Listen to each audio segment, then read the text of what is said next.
చంద్రబాబు నాయుడు గారు, లోకేష్ గారు, పెమ్మసాని చంద్రశేఖర్ గారు వీళ్ళే కులకోణాన్ని తీసుకుని నన్ను ఇబ్బంది పెట్టాలనుకున్నారు. కూటమి ప్రభుత్వం మీద చాలా పెద్ద ఎత్తున దాడి చేసేటటువంటి రాజకీయ దాడి చేసేటటువంటి ఒక పాటని రూపొందించి దానికి డాన్స్ వేశారు. దానిలో ఏమన్నాను, వచ్చేది జగనన్నే, కూటమిని కూల్చేది జగనన్నే అని ఆ పాటలో ఉన్నటువంటి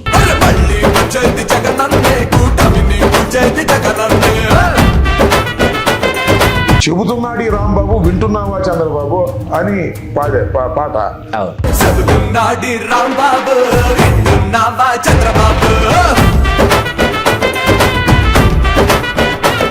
అందుకని చంద్రబాబు విన్నట్టున్నాడు, ఏంటి వీడికి అని పెమ్మసాని చంద్రశేఖర్కి, అదేవిధంగా లోకేష్కి, అదేవిధంగా చంద్రబాబు నాయుడుకి ఎక్కడో మంటుంది. జగన్మోహన్ రెడ్డి గారితో ఇప్పుడు మీరు ప్రయాణం చేసినట్టు సాయి ప్రతాప్ గారు కావచ్చు, లేకపోతే ఉండవల్లి అరుణ్ కుమార్ గారు కావచ్చు, రాజశేఖర రెడ్డి గారితో నిజంగా వెరీ సీరియస్లీ సిన్సియర్లీ జర్నీ చేసినటువంటి వాళ్ళు మీరందరూ. మీలాగా ఉండవల్లి అరుణ్ కుమార్ గారు ఆయన సానుభూతి పరులాగా కాసేపు కనిపిస్తారు. వీళ్ళందరూ ఎందుకు కలిసి జగన్మోహన్ రెడ్డి గారితో ప్రయాణించలేదు? ఎవరు ఎందుకు రాలేదనేది రాజశేఖర రెడ్డి గారితో అంత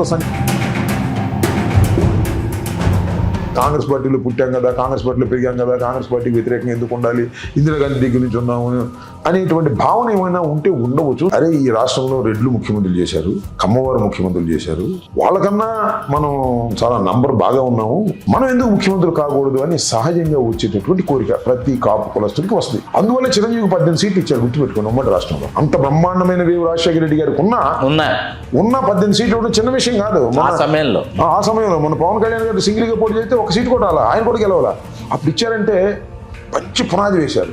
బట్ బ్యాడ్ లక్, చిరంజీవి గారు దాన్ని మొయ్యలేకపోయారు, ఆయన పాలిటిక్స్ నిలబడలేకపోయారు, కాంగ్రెస్లో కలిపారు, కాంగ్రెస్ నుంచి బయటకు వచ్చేసారు. సరే, ఆయన సెకండ్ ఇన్నింగ్స్. నారా లోకేష్ గారు ముఖ్యమంత్రి అవుతారని మీరు అనుకుంటున్నారు? I believe. నారా లోకేష్ అని నేను దైవ సాక్షిగా ప్రమాణం చేస్తున్నాను. ఎందుకంటే నారా లోకేష్ ముఖ్యమంత్రిగా ముఖ్యమంత్రి కావటమే వారి కుటుంబం యొక్క జయం. చేసిన తరువాత మనం గమనించాల్సింది పవన్ కళ్యాణ్ గారి ప్రవర్తన ఎలా ఉంది అనేది చూడాలి. అప్పుడే ఆయన రంగు అసలు రంగు బయటకు వెళ్ళిపోద్ది. తిరిగి వైకాపా అధికారంలోకి వస్తే ఈవేళ అంబటి రాంబాబు గారికి జరిగినటువంటి ఈ సంఘటనలు ఏవైతే వరుస సంఘటనలు ఉన్నాయో వీటికి సంబంధించి సమాధానం చెప్పాలని అనుకుంటున్నారా? మానసికంగా సిద్ధం అవుతున్నారా? నేను అసలు వైసీపీ అధికారం వచ్చే లోపే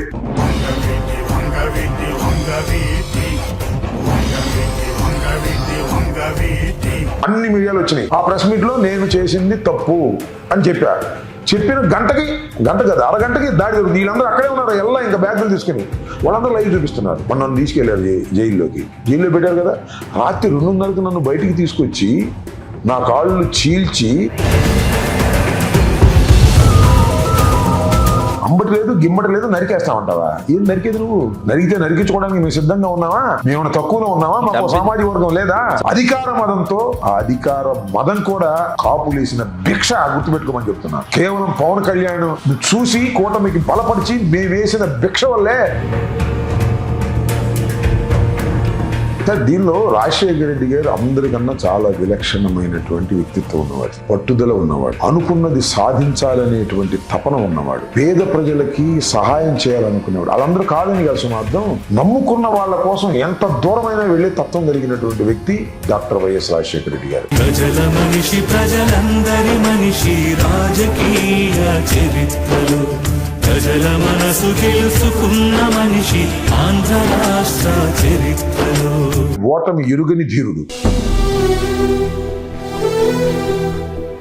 జైలు జీవితం 18 రోజులు. ఆ 18 రోజుల్లో మీ మానసిక స్థితి ఏంటి? ఎందుకంటే పైనుంచి లోకేష్ ఆదేశిస్తుంటాడు.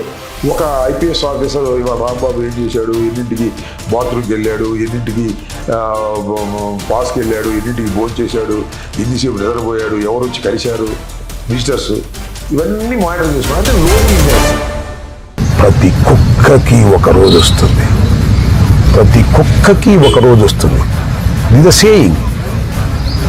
ఈ రాంబాబు అనే కుక్కకి కూడా ఒక రోజు వస్తుంది.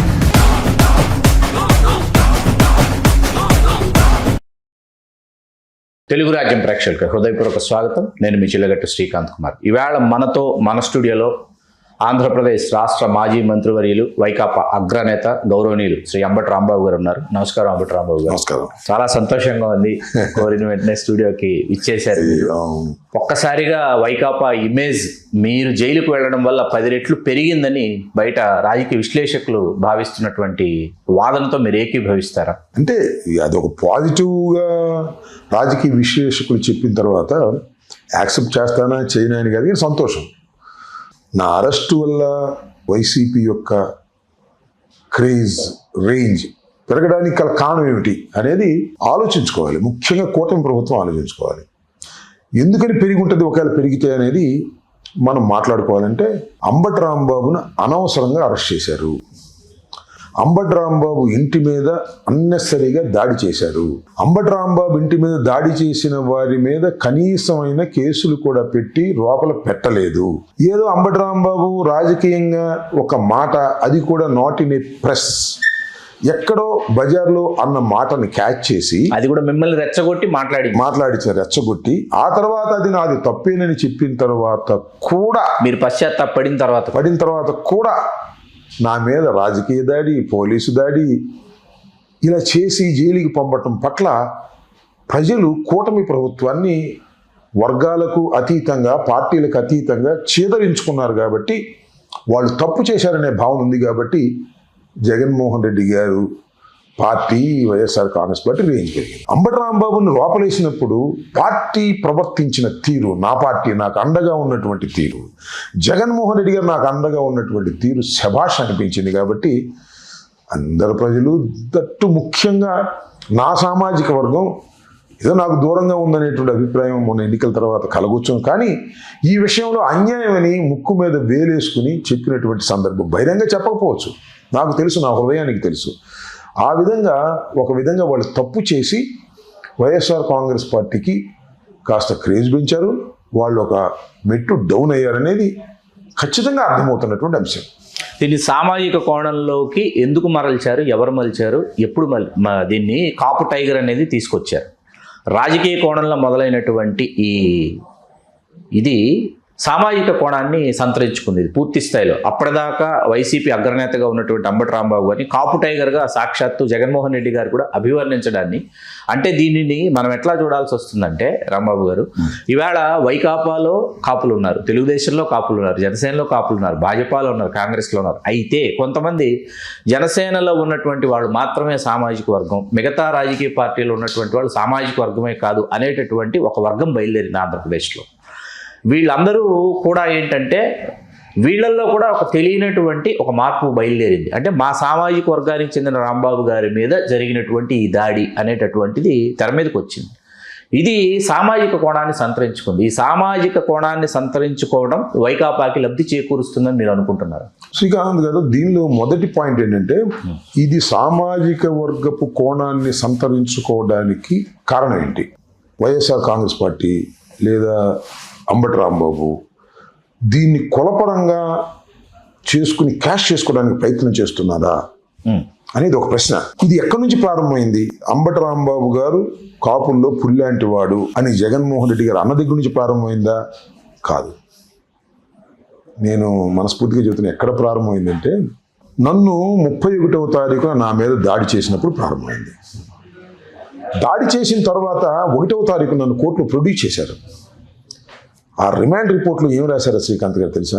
సార్, చాలాసార్లు చెప్పాను, మళ్ళా రిపీట్ చేస్తున్నాను. మీ ద్వారా, తెలుగు రాజ్యం ద్వారా ప్రేక్షకులకు నేను ఆ విషయాన్ని చెప్తున్నాను, స్పష్టం చేయదలుచుకున్నారు. అది ఏంటి అంటే, ఆ రిమాండ్ రిపోర్ట్లో ఏం రాశారంటే అంబటి రాంబాబు బూతులు తిట్టాడు అని. మీరు తిట్టారు? ఓకే. ఏం బూతులు తిట్టారని చెప్పారు తెలుసా? కమ్మ నా కొడకల్లారా, ఇక్కడైనా కమ్మనా కొడుకులు ఉంటే వాళ్ళని చంపేస్తా. ఒరే కమ్మనా కొడక చంద్రబాబు రారా, సేమ్ వర్డ్స్ వాళ్ళ రిపోర్ట్లో పొందుపరిచి కోర్టులో సబ్మిట్ చేశారు. ఎవరు కులకోణాన్ని తీసుకొచ్చారు? ఇక్కడ నా ప్రధానమైన ప్రశ్న, నేను కులకోణాన్ని తీసుకొచ్చానా? జగన్మోహన్ రెడ్డి గారు కులకోణాన్ని తీసుకొచ్చాడా? లేకపోతే వైఎస్ఆర్ కాంగ్రెస్ పార్టీ రాజకీయ లబ్ధి కోసం కులకోణాన్ని తీసుకొచ్చిందా అంటే లేదు. అంబటి రాంబాబు కులం పేరు పెట్టి తిట్టకపోయినా చంద్రబాబుని కులం పేరు పెట్టి తిట్టారని, కమ్మ సామాజిక వర్గాన్ని మాత్రంగా తిట్టారని కమ్మ సామాజిక వర్గాన్ని రెచ్చగొట్టి ప్రచారం చేసి నా ఇంటి మీద దాడి చేయించారు. నా ఇంటి మీద దాడి చేసిన సందర్భంలో మెయిన్ పాత్ర వహించిందంతా ఆ సామాజిక వర్గమే. ఎందుకు రాదు ఇంకా కోణం? మీరు దానికి పురిగొల్పారు. అందువల్లనే సామాజిక కోణం సంతరించుకుంది. అరే, మా అంబటి రాంబాబుని మా సామాజిక వర్గానికి సంబంధించిన వ్యక్తిని గుంటూరులో కాదు రాష్ట్రంలో ఎక్కడా లేదు, ఇంటి మీద పడి దౌర్జన్యం చేసి నా భార్య పిల్లల్ని కులం పేరు పెట్టి తిట్టారు. తిట్టిన తర్వాత నా సామాజిక వర్గానికి గుండె రగలదా? నా సామాజిక వర్గం ఏమన్నా చిన్నదా?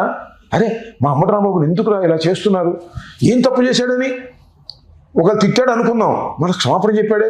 అసలు ఈ రాష్ట్రంలో రాజకీయంగా ఎవరైనా ఏదైనా బూతులు తిడితే క్షమాపణ చెప్పిన సందర్భాలు ఉన్నాయా? ఎప్పుడూ లేవు. మా రాంబాబు చెప్పాడే.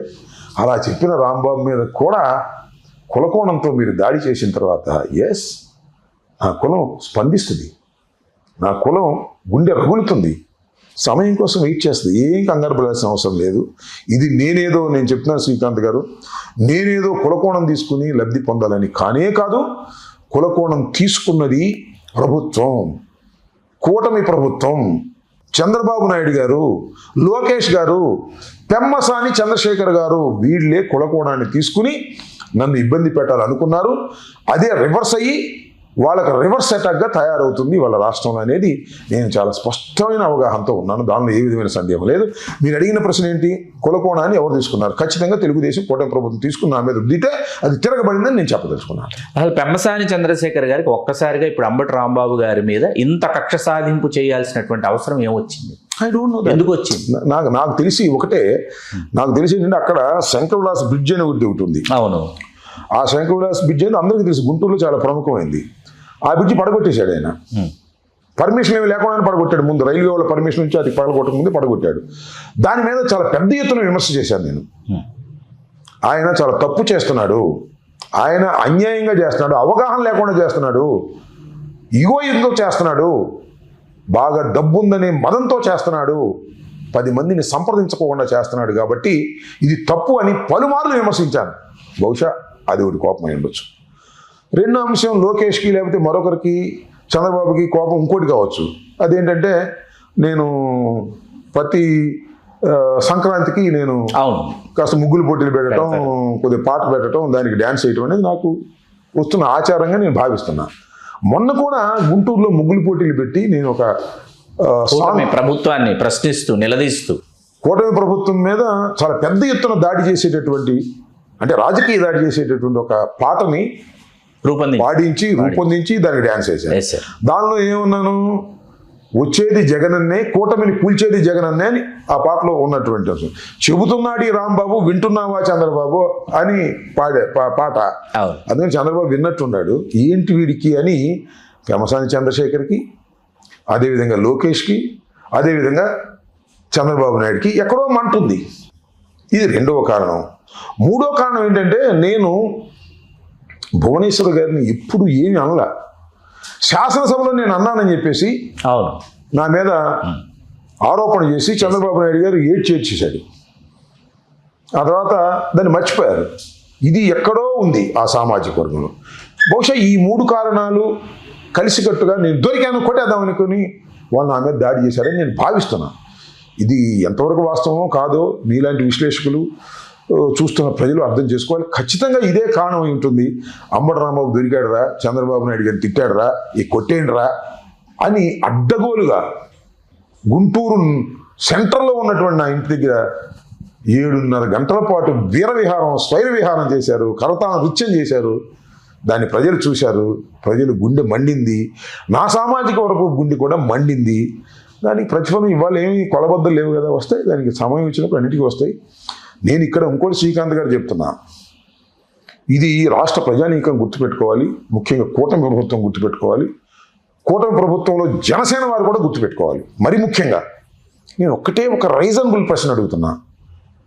నేను తిట్టాను, క్షమాపణ చెప్పాను, దాని మీద కేసు పెట్టారు, ఇలాంటి కులదాడి అని చెప్పేసి రాశారు, జైలుకి పంపారు, 18 రోజుల పాటు జైల్లో ఉన్నాను. నా మీద ఇంత దాడి చేసిన వారిని, నా కార్లు పగలగొట్టిన వాడిని, నా ఫర్నిచర్ ధ్వంసం చేసిన వాడిని, నా భార్య పిల్లల్ని తిట్టిన వాడిని 18 నిమిషాలైనా పోలీస్ స్టేషన్లో కూర్చోబెట్టగలిగారా? ఏంటిది కులతత్వం కాకపోతే ఏంటిది? నేను అడుగుతున్నా, ఇది కులతత్వం కాకపోతే ఏంటిది?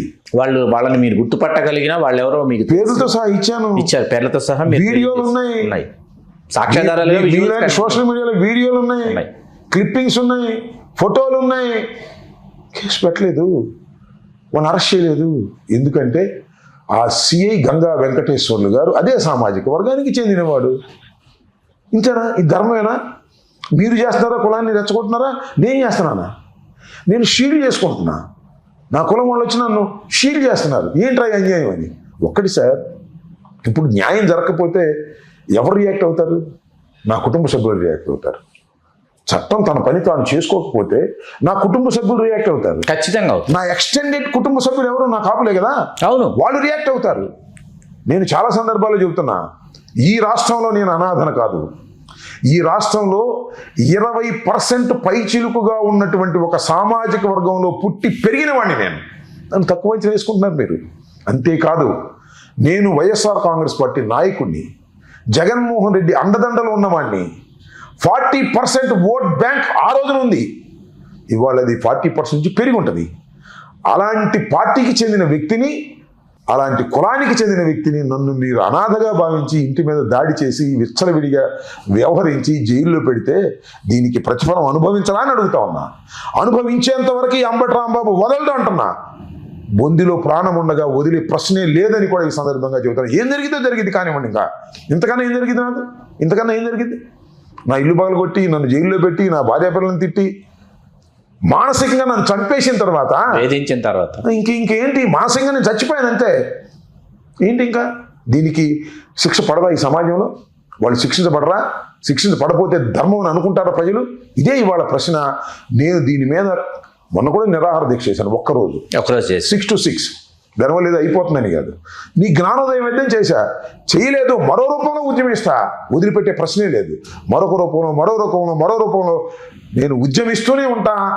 నా మీద దాడి చేసిన వాళ్ళని, నన్ను పోలీస్ స్టేషన్లో కొట్టడానికి ప్రయత్నం చేసినటువంటి అదే సామాజిక వర్గానికి చెందిన 2 సిఐల్ని సస్పెండ్ చేసేంతవరకు అటు న్యాయ పోరాటం, ఇటు ధర్మ పోరాటం జరుగుతూనే ఉంటుంది ప్రజల పక్షాన, ప్రజలతో కూడుకుని అని ఈ సందర్భంగా నేను మీ ద్వారా రాష్ట్ర ప్రజానీకాన్ని తెలియపరచదలుచుకున్నాను. రాంబాబు గారు, 89 ఎన్నికల తర్వాత, 89 ఎన్నికల్లో మొట్టమొదటిసారి మీరు గెలుపొందిన తర్వాత, శాసనసభకు మీరు ఎన్నికైన తర్వాత, అంటే రంగా గారి హత్యానంతరం మీరు కావచ్చు, జక్కంపూడి రామ్మోహన్ రావు గారు కావచ్చు, కన్నా లక్ష్మీనారాయణ గారు కావచ్చు, గుడివాడ గురునాథరావు గారు కావచ్చు, ఇంతమంది మీ సామాజిక వర్గం నుంచి కాంగ్రెస్ పార్టీలో ఎదుగొచ్చినటువంటి నేతలు. అయితే 2 ఎన్నికల ఆ తర్వాత మీరు వరుసగా ఓడిపోవడం జరిగింది. ఏపీఐసిసి డైరెక్టర్గా మీరు అయ్యేంత 2004లో రాజశేఖర రెడ్డి గారి పాదయాత్ర అనంతరం మీరు ఏపీఐసిసి డైరెక్టర్ అయిన తర్వాత, అంటే సుదీర్ఘమైన 89లో గెలిచిన మీరు 2019 ఎన్నికల్లోనే తిరిగి మీరు గెలుపొందేంత వరకు మీరు రాజశేఖర రెడ్డి గారి కుటుంబానికి వీర విధేయుడు అనేటటువంటి పేరు పొందినటువంటి మీరు వరుసగా 2014, 19, 24 వరుస ఎన్నికలు సత్తెనపల్లి నియోజకవర్గాన్ని మీకు కేటాయించారు. మీరు మొన్న ఎన్నికల్లో కూడా కూటమి అభ్యర్థులకి కనీవిని ఎరుగిన ఆధిక్యతలు వచ్చినా మీరు మాత్రం హోరాహోరీ పోరు సత్తెనపల్లిలో మీరు జరిపారు. కన్నా లక్ష్మీనారాయణ గారి ఆధిక్యత చూస్తే, ఇక్కడ కన్నా లక్ష్మీనారాయణ గారితో మీరు మొన్న పోటీ పడ్డారు. ఇదే కన్నా లక్ష్మీనారాయణ గారి మీద ఇవాళ మీ మీద ఎటువంటి దాడులు అయితే జరిగాయో, ఎటువంటి కుటుంబ సభ్యులను ఎట్లా భయభ్రాంతులకు గురి చేశారు, ఆయన కూడా గతంలో ఇటువంటి అనుభవాలు, చేదు సంఘటనలు ఆయన కూడా ఎదుర్కొన్నారు. కానీ ఇవాళ ఆయన తెలుగుదేశంలోకి వెళ్ళిపోయారు, రాజీ పడ్డారని అంటారు. రాజీ పడని రాంబాబుగా మీ పోరాటాన్ని మీరు ఎంతవరకు కొనసాగించదలుచుకున్నారు? ఏం చేద్దాం అనుకుంటున్నారు? శ్రీకాంత్ గారు, ఇప్పుడు మీరు కన్నా లక్ష్మణ గారి గురించి చెప్పారు. సరే, నేను కన్నా లక్ష్మణ గారి గురించి నేను కామెంట్ చేయదలుచుకోలేదు. ఎందుకంటే ఆయన చేయకూడని పని చేశాడు. ఆయన ఏ పార్టీలోనే జరగచ్చు, కానీ తెలుగుదేశంలో చేరకూడదు. ఎందుకంటే ఆయన హిస్టరీ ఈజ్ లైక్ దట్. ఎందుకంటే వంగవీటి మోహన్ రంగారావు గారిని హతమార్చినట్టుగానే చంద్రబాబు నాయుడు నన్ను కూడా హతమార్చడానికి ప్రయత్నం చేశాడు అనేటువంటి ఒక అభిప్రాయాన్ని ఆయన తరచూ వ్యక్తం చేస్తూ ఉండేవాడు. సరే, ఆయన ఇవాళకి ఉన్నాయి విజువల్స్, కానాలి ఏంటో ఎందుకో చేరాడు, that is a different matter. నేను సార్ 89లో నేను శాసనసభ్యుడిగా ఎన్నికైన దగ్గర నుంచి ఈ రోజు వరకు నేను నిలబడగలిగాను. పదవులు లేకపోయినా లేదు, చాలాసార్లు నేను 6 సార్లు పోటీ చేసేసరికి 2 సార్లు గెలిచా. అయినా నేను రాజకీయాల్లో నిలబడగలిగా. 6 సార్లు గెలిచిన వాళ్ళకన్నా ఐఎమ్ పాపులర్. సోషల్ మీడియా వల్ల కానివ్వండి, మీడియా వల్ల కానివ్వండి, వాగ్ఘాటి వల్ల కానివ్వండి, కాంట్రవర్షియల్ వల్ల నుంచి కానీ కింద పడటం మళ్ళీ లేగవటం ఇవన్నీ కారణం ఒక్కటే, అది నా లాయల్టీ. నేను నమ్ముకున్నటువంటి నాయకుడు పక్షానే నిలబడ్డా. ఇది 89 నుంచి రాజశేఖర రెడ్డి గారు చనిపోయేంత వరకు రాజశేఖర రెడ్డి గారి వెంటే నిలబడ్డా. రాజశేఖర రెడ్డి గారి మరణం తర్వాత జగన్మోహన్ రెడ్డి గారి వెంట నిలబడ్డా. జగన్మోహన్ రెడ్డి గారు అధికారంలోకి రాకోకుండా 67 సీట్లకి పరిమితమైనప్పుడు ఆయన వెంటే ఉన్నా, అధికారం వచ్చి 151 సీట్లు ఉన్నప్పుడు ఆయన వెంటే ఉన్నా, కేవలం 11 సీట్లు వచ్చిన మొదటి రోజు నుంచి నా కంఠాన్ని వినిపించే ప్రయత్నమే చేస్తున్నా. దిస్ ఈజ్ మై పోరాటం. దీనిలో అనేక సార్లు కింద పడ్డా, అనేక సార్లు పడగొట్టేశారు, మళ్ళా సాహసంగా లేచి నిలబడ్డా. నిలబడి నా ప్రయాణాన్ని కొనసాగిస్తా, ముక్కు సూటిగా పెడతా. మళ్ళా నన్ను పడగొట్టడానికి ప్రయత్నం చేస్తారు, కుట్రలు కుతంత్రాలు జరుగుతూనే ఉంటాయి. మా పెమ్మసాని, లేకపోతే ఆంధ్రజ్యోతి, ఈనాడు, మరి TV5, లోకేష్ కుట్రలు చేస్తూ ఉంటారు, మళ్ళీ పడగొట్టడానికి ప్రయత్నం చేస్తారు. ఎక్కడో మళ్ళా పడతా, మళ్ళా లెగుస్తా. ఎందుకంటే నా లాయల్టీ, నా సిన్సియారిటీ రాజకీయంగా నాకు చాలా బలాన్ని ఇచ్చే అంశం. నాకు మంత్రి పదవో లేకపోతే 2 సార్లు ఎమ్మెల్యేనో 4 సార్లు ఓడిపోవటం ఇవి కాదు. నా లాయల్టీ, నా ప్రవర్తన ఖచ్చితంగా నాకు అండగా నిలబడుతుంది అనేటువంటి ధైర్యం ఉంది, అలాంటి కాన్ఫిడెన్స్ ఉంది నాకు. ఖచ్చితంగా నేను తుదకంటూ ఇదే పద్ధతుల్లో నిలబడతాను ఎన్ని కష్టాలు వచ్చినా. రాంబాబు గారు లాంటి ఇంటలెక్చువల్ వాయిస్లు వైకాపాలో వినిపించటం లేదు. వైకాపాకు మరింత ఇంటలెక్చువల్ బ్రెయిన్స్, ఇంటలెక్చువల్ వాయిస్లు కావాలి అని రాజకీయ విశ్లేషకులు భావిస్తున్నారు. మేబీ కావచ్చు. ఎందుకు అంటే intellectual voices very few voices. అంటే జనరల్గా సార్ శ్రీకాంత్ గారు, ఇంటలెక్చువల్స్ చాలామంది వాగ్దాటి ఉండదు. వాడంటే బ్రెయిన్ బాగా ఉపయోగిస్తారు, రాస్తారు, ఇట్లా చాలా అద్భుతంగా మాకన్నా ఎక్కువ నాలెడ్జ్ ఉన్నటువంటి వ్యక్తులు కూడా వ్యక్తీకరణలో అంత బాగా వ్యక్తీకరణలో వెనకబడిపోతారు. మాకంటే ఇట్స్ ఏ గాడ్స్ గిఫ్ట్. మేము స్టూడెంట్ లైఫ్ నుంచి డిబేట్స్లో పాల్గొనటం, ఉపన్యాసాలు, న్యాయవాదిగా మీరు నాకు చాలా మందికి నా హిస్టరీ తెలియదు. నేను 1972 లైక్ దాట్, 71, 72 ఎమర్జెన్సీకి ముందు జయాంధ్ర మూమెంట్ జరిగింది. అప్పుడు నేను 9th class. I was a student leader. నేను అమనగడ్డ. మీరు అంబటి ఆంజనేయులు గారి అబ్బాయి మాత్రమే. అప్పుడు నేను స్టూడెంట్ లీడర్ని అమనగడ్డలో. మీరు అక్కడే మీ విద్యాభ్యాసం అంతా అక్కడే. రమేష్ బాబు గారు కూడా ఎగ్జాక్ట్లీ. అప్పుడు మాకు చాలా మంది తెలియదు ఏంటంటే, కనకమేడ రవీంద్ర కుమార్ ఉన్నాడు, రాజ్యసభ ఎంపీ తెలుగుదేశం చేశాడు. ఇప్పుడు solicitor general, assistant solicitor general ఉన్నాడు. అతను, నేను విద్యార్థి నాయకులు అక్కడ. ఆ సమయంలో అతను ఇంటర్మీడియట్ ఫస్ట్ ఇయర్ చదువుతున్నాడు, నేను 9th class to 10th class మధ్యలో ఉన్నాం. మీ ఇద్దరం స్టూడెంట్స్ తరపున విద్యార్థి నాయకులుగా మేము చాలా ఉపన్యాసాలు చేసాం. అప్పుడు ఎవరు, పేర్ని కృష్ణమూర్తి గారు, కొనగళ్ళ గణపతి గారు, సింహాద్రి సత్యనారాయణ గారు, వీళ్ళందరూ ఉండేవారు. అప్పుడు మేము చిన్న వాళ్ళం. మమ్మల్ని ఏరా అంటుండ్రు ఎవరు, పేర్ని కృష్ణమూర్తి గారు. సో ఆ రోజుని నా వాయిస్ బయటకు వచ్చింది. అక్కడ నుంచి ఇక్కడ వరకు తర్ఫీదవుతూ వచ్చాం కాబట్టి కాస్త బాగా మాట్లాడగలుగుతున్నాం. సరే, మా ఇంటలెక్చువల్ బ్రెయిన్ కన్నా కూడా వాక్ శుద్ధి ఆ భగవంతుడు ఇచ్చాడు. ట్రైన్తో పాటు వచ్చింది. 1972లో జయాంధ్ర మూమెంట్ దగ్గర నుంచి మా ప్రయాణం సాగుతుంది కాబట్టి కాస్త వినసొంపుగా, కాస్త అందరూ వినాలనుకునే కంఠాలు మాకు వచ్చినాయి కాబట్టి అది ఒక అదృష్టం. వినిపించలేకపోయినా మా పార్టీలో చాలా మంది మేధావులు ఉన్నారు, ఇంటలెక్చువల్స్ ఉన్నారు. అయినా ఇంకా ఇంటలెక్చువల్స్ కావాలి అని అనుకోవడం తప్పేం లేదు. We can search for that. దాని గురించి పెద్ద ఇబ్బంది ఏమీ లేదు. దాన్ని కూడా ఇంకా 3 సంవత్సరాల ప్రయాణంలో జగన్మోహన్ రెడ్డి గారు ఆ లోటు ఏదైనా ఉందని అనుకుంటే దాన్ని కూడా పూర్తి చేసుకుని ముందుకు సాగుతాం. జగన్మోహన్ రెడ్డి గారితో ఇప్పుడు మీరు ప్రయాణం చేసినట్టు సాయి ప్రతాప్ గారు కావచ్చు, లేకపోతే ఉండవల్లి అరుణ్ కుమార్ గారు కావచ్చు, రాజశేఖర రెడ్డి గారితో నిజంగా వెరీ సీరియస్లీ సిన్సియర్లీ జర్నీ చేసినటువంటి వాళ్ళు మీరందరూ. మీరు కరుణాకర్ రెడ్డి గారు, శ్రీధర్ రెడ్డి గారు పాదయాత్ర మొత్తం రాజశేఖర రెడ్డి గారితో కలిసి మీరు ప్రయాణించినటువంటి వాళ్ళల్లో మీలాగా ఉండవల్లి అరుణ్ కుమార్ గారు ఆయన సానుభూతి పరులాగా కాసేపు కనిపిస్తారు. వీళ్ళందరూ ఎందుకు కలిసి జగన్మోహన్ రెడ్డి గారితో ప్రయాణించలేదు? జగన్మోహన్ రెడ్డి గారు ఎందుకు వాళ్ళని స్వాగతించలేదు? అరుణ్ కుమార్ అయితే నాకు బాగా తెలుసు.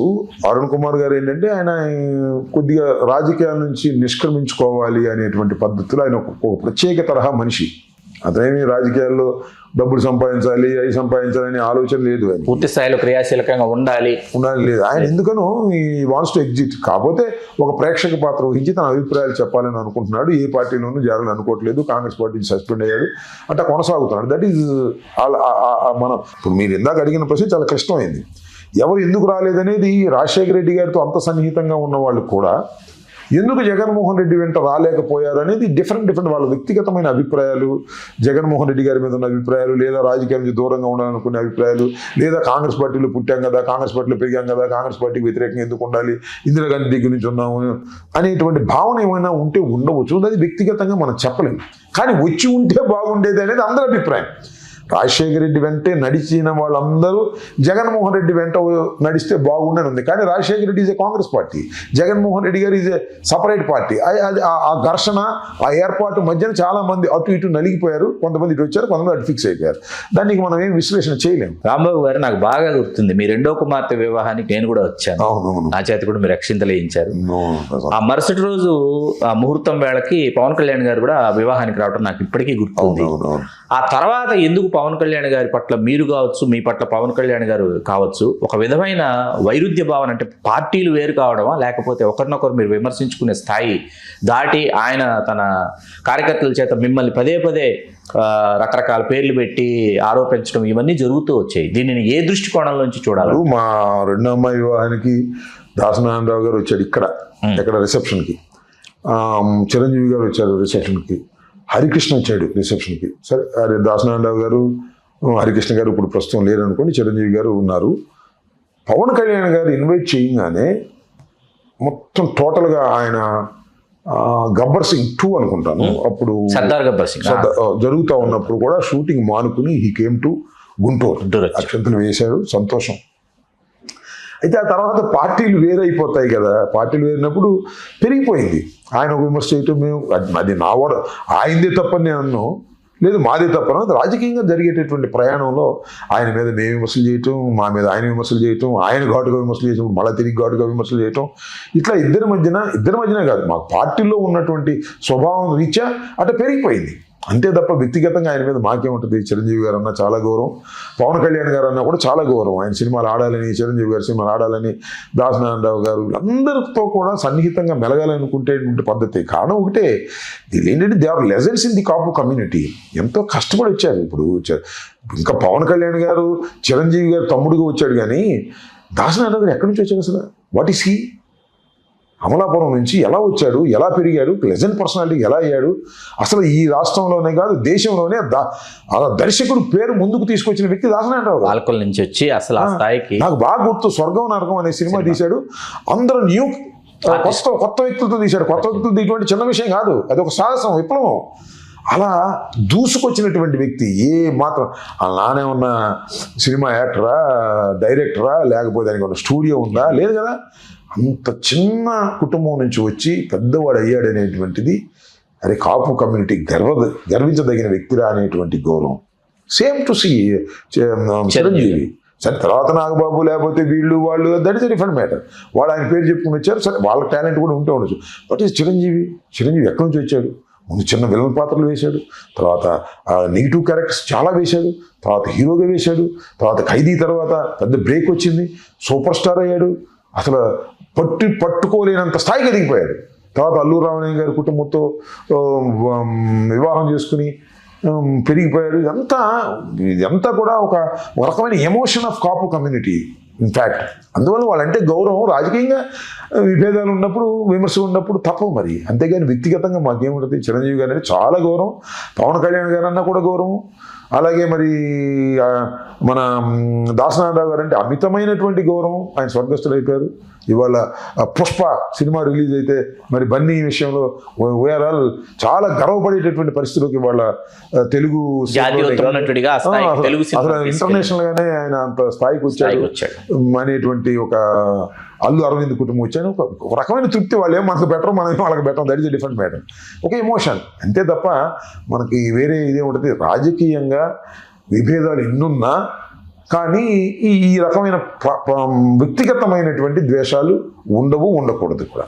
కాపు సామాజిక వర్గానికి రాయలసీమ, నెల్లూరు, ప్రకాశం జిల్లాల్లో బలిజలుగా పిలువబడేటటువంటి కాపులు, ఆంధ్ర ప్రాంతంలో కాపులుగా పిలువబడేటటువంటి బలిజలు ఎవరైతే ఉన్నారో, ప్రధానమైన స్రవంతిలో ఇందాక మీ మాటల్లో మీరు చెప్పినట్లు సింగిల్ లార్జెస్ట్ కమ్యూనిటీకి చంద్రబాబు నాయుడు గారు పవన్ కళ్యాణ్ గారిని చూపించి, మీ సామాజిక వర్గం నుంచి ఇదిగో పవన్ కళ్యాణ్ గారు మా కూటమిలో ఉప ముఖ్యమంత్రిగా ఉన్నారని చెప్పి ఇవ్వాల్సినటువంటి సంప్రదాయ స్థానాలు కూడా లేకుండా చేశారు మొన్న ఎన్నికల్లో అన్నది. వైకాపా ఎక్కువ స్థానాలు ఇచ్చినప్పటికీ ఇవాళ వైకాపా తీసుకుంటే బొత్స సత్యనారాయణ గారు మొదలుకొని మీ వరకు జక్కంపూడి రాజా గారు కావచ్చు, కురసాల కన్నబాబు గారు కావచ్చు, పేర్ని నాని గారు కావచ్చు, సరే సామ్నేని ఉదయభాను గారును కిలా రోషే గారు వెళ్ళినా ఇంతమంది ఇప్పుడు వైకాపాలో అప్పుడు కనిపించినటువంటి ఇంతమంది సామాజిక వర్గం ఇక్కడ కనిపిస్తుండగా పవన్ కళ్యాణ్ గారిని మాత్రమే సామాజిక వర్గంగా చూపించేటటువంటి ప్రొజెక్ట్ చేసేటటువంటి కోణాన్ని మీరు ఏ విధంగా విశ్లేషిస్తారు? శ్రీకాంత్ గారు, నాకెంత తెలుసు, మీకు కూడా అంతే తెలుసు ఈ కమ్యూనిటీకి సంబంధించి. నాకేం దానిలో భిన్నాభిప్రాయం లేదు. కానీ మన కమ్యూనిటీ అనుకోండి, ఏమనుకుంటున్నారు వాళ్ళు? అరే ఈ రాష్ట్రంలో రెడ్లు ముఖ్యమంత్రులు చేశారు, కమ్మవారు ముఖ్యమంత్రులు చేశారు, వాళ్ళకన్నా మనం చాలా నంబర్ బాగా ఉన్నాము, మనం ఎందుకు ముఖ్యమంత్రులు కాకూడదు అని సహజంగా వచ్చేటటువంటి కోరిక ప్రతి కాపు కులస్తుడికి వస్తుంది. ఆడ మగ పిల్ల జల్ల అందరికి వస్తుంది. అందువల్ల చిరంజీవికి 18 సీట్లు ఇచ్చారు, గుర్తుపెట్టుకోండి. ఉమ్మడి రాష్ట్రంలో అంత బ్రహ్మాండమైన వేవు రాజశేఖర రెడ్డి గారికి ఉన్న 18 సీట్లు కూడా చిన్న విషయం కాదు. ఆ సమయంలో మన పవన్ కళ్యాణ్ గారు సింగిల్గా పోటీ చేస్తే ఒక సీటు కొట్టాలా, ఆయన కూడా గెలవాలా. అప్పుడు ఇచ్చారంటే మంచి పునాది వేశారు. బట్ బ్యాడ్ లక్, చిరంజీవి గారు దాన్ని మొయ్యలేకపోయారు. ఆయన పాలిటిక్స్ నిలబడలేకపోయారు, కాంగ్రెస్లో కలిపారు, కాంగ్రెస్ నుంచి బయటకు వచ్చేసారు. సరే, ఆయన సెకండ్ విన్నింగ్ సినిమాలు చేస్తున్నారు, దట్ ఈస్ ఒక డిఫరెంట్. కారణం ఒకటే, కాపుల్లో ఎవరైనా ముఖ్యమంత్రి అయితే వాళ్ళందరికీ కాపులు సపోర్ట్ చేయాలని మానసికంగా సిద్ధమయ్యారు. ఇవాళ కాదు, ఎప్పటి నుంచో సిద్ధమయ్యారు. చిరంజీవి వస్తే చిరంజీవి గారిని పట్టుకున్నారు, ఆయన వదిలేసి వెళ్ళాడు. పవన్ కళ్యాణ్ గారు వచ్చారు, ఈయన పట్టుకున్నారు. కాపులందరూ ఇవాళ పవన్ కళ్యాణ్ గారిని ప్రేమిస్తున్నారన్నా, ఆయన వెంట నడుస్తున్నారన్నా, మెజారిటీ, అందరంటే 100% అన్న మెజారిటీ నడుస్తున్నారంటే కారణం ఒకటే, ఆయన ముఖ్యమంత్రి కావాలి అని వాళ్ళ కోరిక. శభాష్, పోనీ మంచిదే. నేను ఆ రాజకీయ పార్టీ లేకపోయినా సమయం వచ్చినప్పుడు చంద్రబాబు అయ్యాడు, ఆయన కూడా అయితే ఓకే, అవును, ఇదంతా గేమ్ నడుస్తూ ఉంటుంది. మేమే శాశ్వతంగా ఉండాల్సిన అవసరం, వాళ్ళే శాశ్వతంగా ఉండాల్సిన అవసరం లేదు, వైసీపీనే. అయితే ఇక్కడ విచిత్రమైన అది చెప్పడానికి వీలు లేని విషయం ఏంటంటే, కాపులందరూ పవన్ కళ్యాణ్ ముఖ్యమంత్రి కావాలని కోరుకుంటే పవన్ కళ్యాణ్ గారు చంద్రబాబే ముఖ్యమంత్రిగా ఉండాలని కోరుకోవటం అనేది, దాన్ని ఏ విధంగా అర్థం చేసుకోవాలో నాకైతే అర్థం కావట్లా. అది ఎలా సింక్రనైజ్ అయ్యింది ఏంటనేది. నేను ఏంటంటే, ఒక రాజకీయ పార్టీ మరొక రాజకీయ పార్టీకి సపోర్ట్ చేస్తున్నప్పుడు ఆ రాజకీయ పార్టీ ఏమనుకుంటుందంటే, ఇవాళ కాకపోతే రేపైనా నెక్స్ట్ ఎలక్షన్లో అయినా మనం క్లైమేట్గా అవ్వాలి అనుకుంటాం. అసలు సీల్ ఇచ్చేసాడు, వాగ్దానం ఇచ్చాడు 15 సంవత్సరాల వరకు. అంటే ఇంకా 3 ఎలక్షన్ల వరకు నేను సీఎంగా అవ్వను, చంద్రబాబే సీఎంగా ఉండాలి అని నువ్వు ఒక అల్టిమేటం జారీ చేసినట్టు ఒక హామీ ఇచ్చేసావు. ఇంకా నీ కాపులు ఎందుకు ఉండాలి అన్నా. నేను నిన్ను గెలిపించడం కోసం ఉండాలా, చంద్రబాబును మళ్ళా ముఖ్యమంత్రిగా చేయటం కోసం ఉండాలా? ఇప్పటికే 4 సార్లు ఆయన ముఖ్యమంత్రి. ఏంటిదంతా? చంద్రబాబు ముఖ్యమంత్రిగా ఉండటం కోసం ఉండాలి. చంద్రబాబు ఏమన్నా ముఖ్యమంత్రిగా స్థానం నుంచి తప్పుకోవాలనుకుంటే నిన్నేమన్నా పెట్టడానికి సిద్ధంగా ఉన్నాడా, వాళ్ళ అబ్బాయిని పెట్టడానికి సిద్ధంగా ఉన్నాడు అనేది అందరికీ తెలిసినటువంటి నగ్న సత్యం. దానికి కూడా నువ్వు చాకరీ చేయడానికి సిద్ధంగా ఉంటే మేము చేయగలిగింది లేదని అనుకోవాలి కాపులు. నేనేదో ఈ సందర్భంగా కాపుని రెచ్చగొడుతున్నాను, పవన్ కళ్యాణ్ గారిని న్యూనతాభావంతో చూస్తున్నాను కాదు. అలా దయచేసి అర్థం చేసుకోవద్దని కూడా చెప్తున్నా. This is the fact. రాజకీయాలు ఇలా ఉంటాయి. రాజకీయాల్లో ఎవరిని కూడా ముఖ్యమంత్రిగా యాక్సెప్ట్ చేయకూడదు. సొంత పార్టీ ఉన్నవాడు నేను చేయొచ్చు, నేను మా జగన్మోహన్ రెడ్డి శాశ్వతంగా ముఖ్యమంత్రిగా ఉండాలని కోరుకోవచ్చు. ఎందుకంటే I'm part of Jaganmohan Reddy గారి రాజకీయ పార్టీ. నేను ఇప్పటికైనా మంత్రిని అవుతా, ముఖ్యమంత్రిని కాను. నేను నాదే సపరేట్ పార్టీ అయితే నేను సపరేట్ పార్టీ పెట్టుకుని ముఖ్యమంత్రి కావాలని కోరుకుంటాం కదా. మన సపరేట్ పార్టీ ఎందుకు పెట్టా? నువ్వు రాజకీయ పార్టీ నాలాగా నువ్వు కూడా తెలుగుదేశం జాయిన్ అయిపోయి ఉప ముఖ్యమంత్రిగా ఉండొచ్చుగా. ఇది ఎట్లా సింక్రనైజ్ అవుతుంది, ఎలా చెప్పాలి, ఎలా అర్థం చేసుకోవాలి? ఈ రాజకీయ ఘర్షణలో ఏదో అంబటి రాంబాబు కావాలని రెచ్చగొట్టే ప్రయత్నం చేస్తున్నాడు కాపుల్ని అనేటువంటి భావన కలిగితే అది దురదృష్టం. నేను చెప్పేది చాలా విశ్లేషణాత్మకమైన విషయం. దీనిలో చాలా ప్రశ్నలు ఉన్నాయి, సమాధానాలు లేవు. ఆ సమాధానాలు చెప్పవలసింది పవన్ కళ్యాణ్ గారు. ఆయన చెప్తే సాటిస్ఫై అయితే ప్రయాణం చేయండి, మాకేం అభ్యంతరం లేదు. దీనిలో ఏముంటుంది? నారా లోకేష్ గారిని ముఖ్యమంత్రి పీఠం మీద ఆయన ప్రతిష్ఠించబోతున్నారు అన్న వార్తలు హల్చల్ చేస్తున్నాయి. మరొక సంవత్సర కాలంలో ఆయన ముఖ్యమంత్రిని చేస్తారు కాబట్టి వాళ్ళు నేషనల్ వర్కింగ్ ప్రెసిడెంట్ని చేశారని అంటున్నారు. నారా లోకేష్ గారు ముఖ్యమంత్రి అవుతారని మీరు అనుకుంటున్నారు? I believe. ఎందుకంటే నారా లోకేష్ ముఖ్యమంత్రిగా అవ్వకపోయినా ఇప్పుడు ముఖ్యమంత్రిగా యాక్ట్ చేస్తున్నాడు.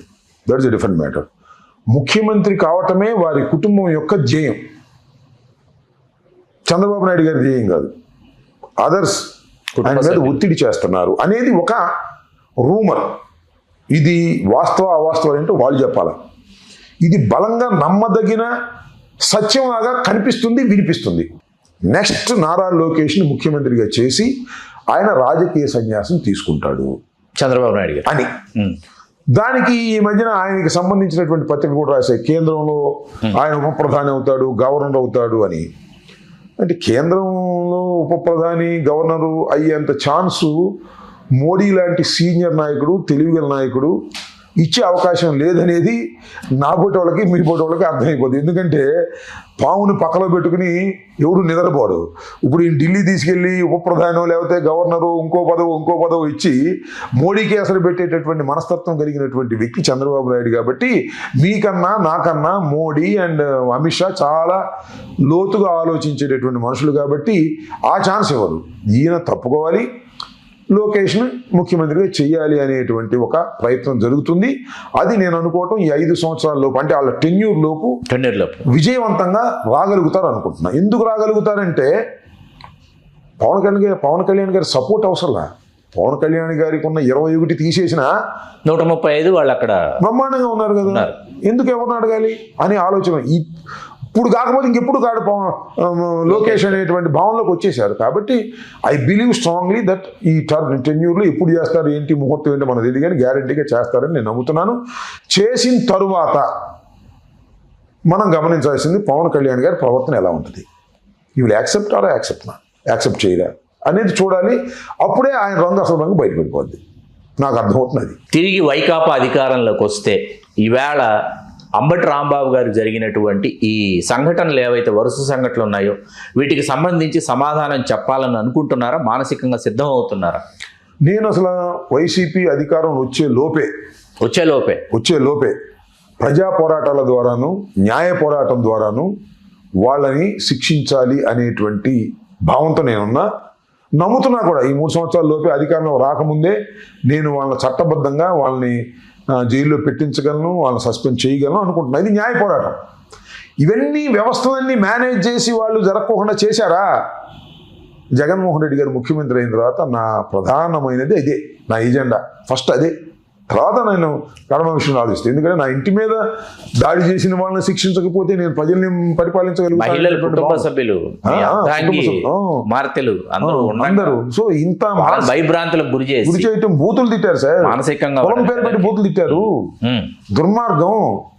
వీటన్నిటి ఖచ్చితంగా సమాధానం చెప్తాననేది నేను విశ్వసిస్తున్నాను. చూద్దాం. అంటే నాకు ఇక్కడ అర్థం కాని విషయం ఏంటంటే ప్రతిసారి 2014 ఎన్నికల్లో చంద్రబాబు నాయుడు గారు కూటమి, అప్పుడు కూడా జనసేన భాజపా ఉన్నారు, అధికారంలోకి వచ్చిన తర్వాత ప్రశ్నించిన ముద్రగడ పద్మనాభం గారి కుటుంబాన్ని కూడా ఇదే తీరున ఇదే రీతిలో వేధించారు. సరే, ముద్రగడ పద్మనాభం గారు ఉద్యమాన్ని నిర్మించారా, కాడి దింపుకొని వెళ్ళిపోయారా కాసేపు పక్కన పెడితే, తిరిగి అధికారంలోకి వచ్చిన తర్వాత అంబటి రాంబాబు గారిని టార్గెట్ చేసి మీ తర్వాత జక్కంపూడి రాజా గారి ఇంటి మీద కూడా మరుసటి రోజు వెళ్ళినటువంటి సంఘటనలు, వరుస సంఘటనలు జరిగినాయి. దీనిని అసలు అంటే మిమ్మల్ని అంతమొందించాలనా, లేకపోతే ఈ సామాజిక వర్గాన్ని అణగదొక్కాలనా, ఏం చేద్దాం అనుకుంటున్నారు చంద్రబాబు నాయుడు గారు, ఆయన ప్రభుత్వం? పైగా ఈ కూటమిలో పవన్ కళ్యాణ్ గారు భాగస్వామి. దీన్ని ఎట్లా విశ్లేషించాలి? ఏమంటే శ్రీకాంత్ గారు, మమ్మల్ని అంతమొందించాలని అనుకోకపోయినా అలాంటి జరుగుతాయి, అటువంటివి జరుగుతాయి. ఎందుకు జరుగుతాయి అంటే ఒక మాస్ వచ్చేసి తర్వాత ఎవడ మాట ఎండో. మొన్న ఇంటి మీదకి వచ్చారు, ఆ ఉద్యోగానికి ఎవడన్నా వచ్చిన ఒక కత్తితో ఒక పోటు పొడిచాడు అనుకోండి, దానిలో అందరూ పొడిచేస్తారు, చంపేసేస్తారు. మా సైకాలజీ ఇది. వాళ్ళ ఇంటెన్షన్ అదే కాదా రావటం అనేది పక్కన పెట్టండి. ఒకడు పెట్రోల్ బాంబు వేశాడు, పెట్రోల్ సీసాలు వేసాడు, అక్కడ పెట్రోల్ బాంబు తగలేసేస్తే కాలిపోవటమే కదా. అలాంటి సంఘటనలు జరగకపోవడం నా అదృష్టంగా భావిస్తున్నా. భగవంతుడు నాకు ఇచ్చినటువంటి అదృష్టం తప్ప వాళ్ళ ఇంటెన్షన్ మాత్రం బ్యాడ్ ఇంటెన్షన్, నన్ను ఏదో చేయాలనే తాపత్రయంతో వచ్చారు. సరే, మా అదృష్టం కొద్దీ కాలేదు, వాళ్ళ అదృష్టం కూడా. నన్ను చంపేస్తే చాలా పరిణామాలు మరొక రకంగా ఉంటాయి, ఇది కొడితే ఇంత పరిణామాలు ఉన్నాయి. కాబట్టి నేను ఆ రకంగా అంతమొందించాలని వాళ్ళకి కరెక్ట్ ఇంటెన్షన్ లేకపోయినా అలాంటి ప్రమాదాలు జరిగేవి, ఆ సంఘటన అలా క్రియేట్ చేశారు, దుర్మార్గంగా చేశారు. ఎక్కడ గొడవండి, పోలీసులని ఆపలేకపోయారు సార్. 7.5 గంటల సేపు వాళ్ళు అక్కడే చోద్యం చూస్తారు, అక్కడే ఉన్నారండి. 70-80 మంది అక్కడే ఉన్నారు. లాఠీలు ఉన్నాయి, తుపాకులు ఉన్నాయి, వ్యాన్లు ఉన్నాయి, పట్టించుకోలేదు. ఎస్పీ వచ్చాడు, వెళ్ళిపోయాడు, జరగనేమని అనుకుంటున్నారు. లోకేష్ నుంచి ఫోన్ వస్తుంది, మీరేం ఇంటర్ఫీర్గా మాకన్నా ముందండి కొట్టనేయండి అని అనేటువంటి ఒక భయంకరమైనటువంటి వాతావరణం, చాలా దురదృష్టకరమైనటువంటి పరిణామం ఇది. మామూలుగా నాకు తెలిసి ఆంధ్రప్రదేశ్లోనే కాదు, భారతదేశ చరిత్రలోని ఎక్కడ ఇలా జరిగి ఉండదు. ఏదో రావడం, తగడ కొట్టేయడం, లేకపోతే చంపేయడం, పారిపోవడం అంతే. పోలీసులు విజయనగానే పారిపోయేవాళ్ళు. అరే పోలీసులు విజయనేస్తున్నా కూడా కొడతా ఉన్నారు, పోలీసు సైరన్ వేస్తున్నా కొడతా ఉన్నారు. ఇది చాలా ధర్నా చేయడానికి వచ్చామని జన సైనికులతో చెప్పారు. ఇంత దాడి జరుగుతుండగా జన సైనికులు వెనుదిరిగి వెళ్ళిపోయారని కూడా జనసేన నుంచి ఒక దట్ ఇస్ ట్రూ. జన సైనికులు అంబటి రాంబాబు గారి ఇంటి ముందు ధర్నా చేద్దాం, ముఖ్యమంత్రిని బూతులు తిట్టాడు అని వచ్చారు. అప్పుడు కూటమిలో ఉన్నటువంటి జనసేన పార్టీ వాళ్ళు కూడా ఫాలో అయ్యారు, జెండాలు పెంచుకుని. ఆడికి వచ్చిన తర్వాత దాడి జరుగుతుంది, ఇదేంటంటే మీరు వెళ్ళిపోండి అన్నారు. వాళ్ళు వెళ్ళిపోయారు. మాధవే తీసుకొచ్చింది కొంతమంది, గల్లా మాధవ్ గారు కాపు సామాజిక వర్గం వాళ్ళు తీసుకొస్తే, ఏందమ్మా ఇక్కడికి వచ్చి కొడుతున్నారండి, ధర్నా అనుకున్నాం కదా, మేము బోర్డులు పెట్టుకోవాలని అన్నాం కదా అంటే, లేదు మీరు వెళ్ళిపోండి అని పంపించేది. సో ఇదంతా ఒక కొంతమంది యొక్క కుట్ర. దానిలో Pemmasani is the ringleader, కడమ వాళ్ళ కుట్ర. ఈ కుట్రలో ఒకరికొకరు పోటీ. ఈ కుట్రని ఏ విధంగా ఇంప్లిమెంట్ చేయాల్సి మార్పులు పెమ్మసాని దగ్గర, లోకేష్ దగ్గర కొట్టేయాలని అగ్రెసివ్నెస్కి వచ్చేసారు. వచ్చేసి ఇష్టం వచ్చి మాట్లాడారు, ఇష్టం వచ్చినట్టు తిట్టారు, ఇష్టం వచ్చినట్టు దాడి చేశారు. ఇవన్నీ కూడా వాళ్ళకి బలాన్ని ఇస్తాయి అనుకున్నారు పార్టీలో. ఇవన్నీ బలహీనతలుగా వచ్చాయి. కానీ కొంతమంది బలం కూడా ఇచ్చింది అనుకున్నారు. ఎందుకంటే ఎవరైతే నా మీద దాడి చేశారో వాళ్ళందరికీ మొన్న పొలిట్ బ్యూరోలను అక్కడ ఇక్కడ ఇచ్చారు, ఇంకొంతమందికి ఇవ్వరా. అసలు ఊహించినటువంటి వాళ్ళు పొలిట్ బ్యూరోలో వాళ్ళు నా మీద దాడి చేసిన వాళ్ళే అని చాలా మంది అభిప్రాయం. ఇప్పుడు ఒక అభిప్రాయం వస్తుంది, రాంబాబు గారి ఇంటి మీద దాడి చేయలేదు కాబట్టి మాకు పొలిట్ బ్యూరో ఇవ్వలేదు కాబట్టి మళ్ళీ దాడి చేద్దాం అన్నట్టుగా తయారవుతుంది వ్యవహారం. ఎంత దురదృష్టకరమైనటువంటి పరిణామాలంటే మన లోకేష్ను చంద్రబాబు నాయుడు గారు చేసేది, ఎవరైతే నా ఇంటి మీద దాడి చేశారో వాళ్ళకి అగ్రతాంబూలం ఇచ్చాడనేది what message has gone to the society, అది ఆలోచించుకోలేకపోతున్నారు. అది వైకాపా ప్రభుత్వంలో మా మీద కూడా దాడులు జరిగినాయి, లేకపోతే మా మీద కూడా ఇటువంటి సంఘటనలు జరిగినాయి, నీవు నేర్పిన విద్య నీరజాక్షన్ మేము తిరిగి చేస్తున్నాము అనేటటువంటి వాదనలు వాళ్ళు వినిపిస్తున్నారు రాంబాబు గారు. ఇప్పుడు వాళ్ళు అధికారంలో లేనప్పుడు, మేము అధికారంలో ఉన్నప్పుడు దాడులు జరగలేదని నేను అనడం అలా. కొన్ని సందర్భాల్లో జరిగాయి, కంట్రోల్లెస్గా జరిగాయి. ఆ దాడులకి ఈ దాడులకి వ్యత్యాసాన్ని గమనించాలి. చాలా వ్యత్యాసం ఉంది, సంబంధం లేదు అసలు. తెలుగుదేశం ఆఫీస్ మీద దాడి జరిగింది, అవును, తగడకు వచ్చారు, కొట్టారు, వెళ్ళిపోయారు, కేసు పెట్టారు. వాళ్ళని మొన్న కూడా అరెస్ట్ చేసి నెలల తరబడి లోపల ఉన్నారు. వాళ్ళ ప్రభుత్వం వచ్చిన తర్వాత మా ఇంటి మీద ఏంటి సార్ 5:30కి వచ్చారు, 5ంటికి వచ్చారు, సాయంత్రం 5ంటికి. శ్రీకాంత్ గారు 4:40కో 4:30కో నేను ప్రెస్ మీట్ పెట్టా. Total all media is there, అన్ని మీడియాలు వచ్చినాయి. ఆ ప్రెస్ మీట్లో నేను చేసింది తప్పు అని చెప్పిన గంట కదా అరగంటకి దాడి జరుగుతుంది. వీళ్ళందరూ అక్కడే ఉన్నారు, ఎలా ఇంకా బ్యాగులు తీసుకుని వాళ్ళందరూ లైవ్ చూపిస్తున్నారు. ఎంతసేపు అండి, 5 నుంచి 12:20 నన్ను అరెస్ట్ చేసేంత వరకు కూడా ఇలా జరిగింది కదా. మన నన్ను తీసుకెళ్లారు జైల్లో పెట్టారు కదా.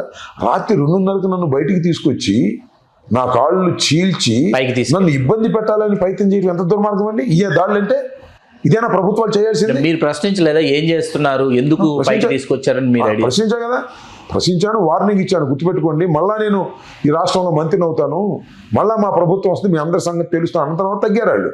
సో ఇంత దుర్మార్గంగా చేయటాన్ని, దాన్ని పోల్చడం ధర్మం అనుకుంటే పోల్చమని నాకేం అభ్యంతరం లేదు. తెలుగుదేశం కూటమి సభ్యులు ఎవరైనా ఉంటే దీనికి సమానం చెల్లైందని అనుకుంటే భావించండి, ప్రజలంతా భావించడానికి వీల్లేదని నా భావన. అది దాన్ని పోల్చడం సరైంది కాదు. పోల్చడం అనేది తప్పు మార్గంలో నడిపించడానికి ప్రయత్నం చేస్తున్నారు అనేది నా ఆరోపణ. మీరు మాట తూలారని అనుకుందాం, మీరు పశ్చాత్తాపం చెందారు.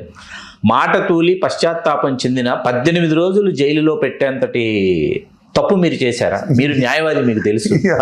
దానికి కేసులు ఉండవండి, దానికి కేసులే పెట్టరండి.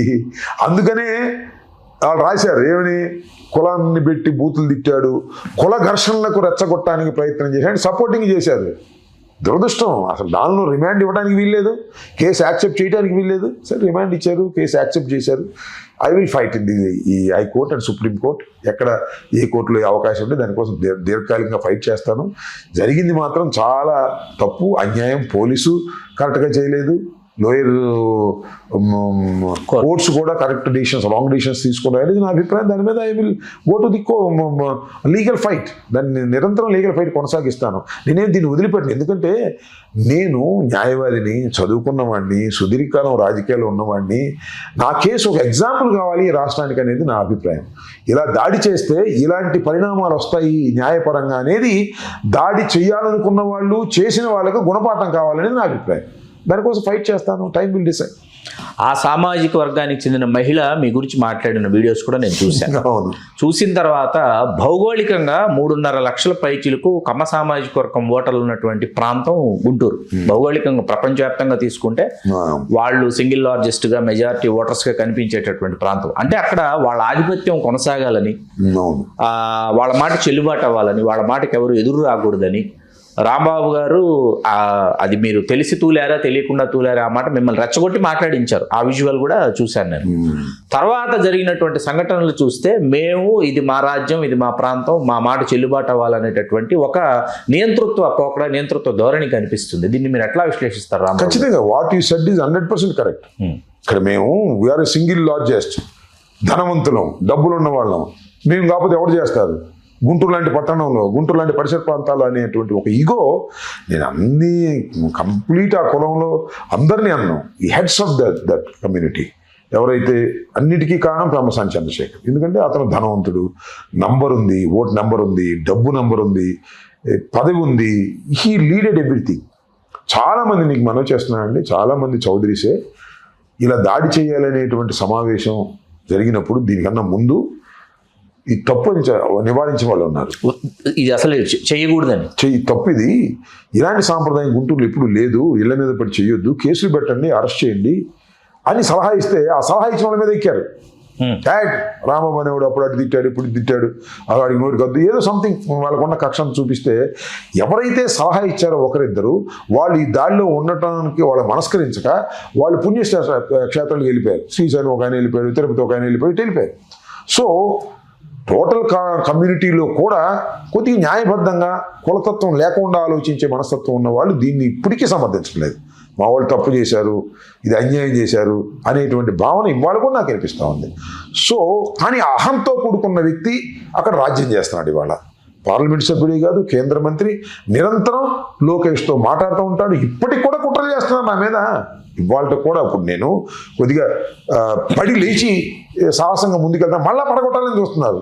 ఏదో ఒక రూపంలో మళ్ళీ పడగొట్టడానికి ప్రయత్నం చేస్తారు. దానిలో ఏమి సందేహం లేదు. వాళ్ళు డబ్బులు ఉన్నవాళ్ళు, ఆ ప్రాంతంలో నెంబర్ ఉన్నవాళ్ళు, ఆంధ్రజ్యోతి, ఈనాడు, TV5, పెమ్మసాని, లోకేష్ మళ్ళా కుట్రలు చేస్తున్నారు.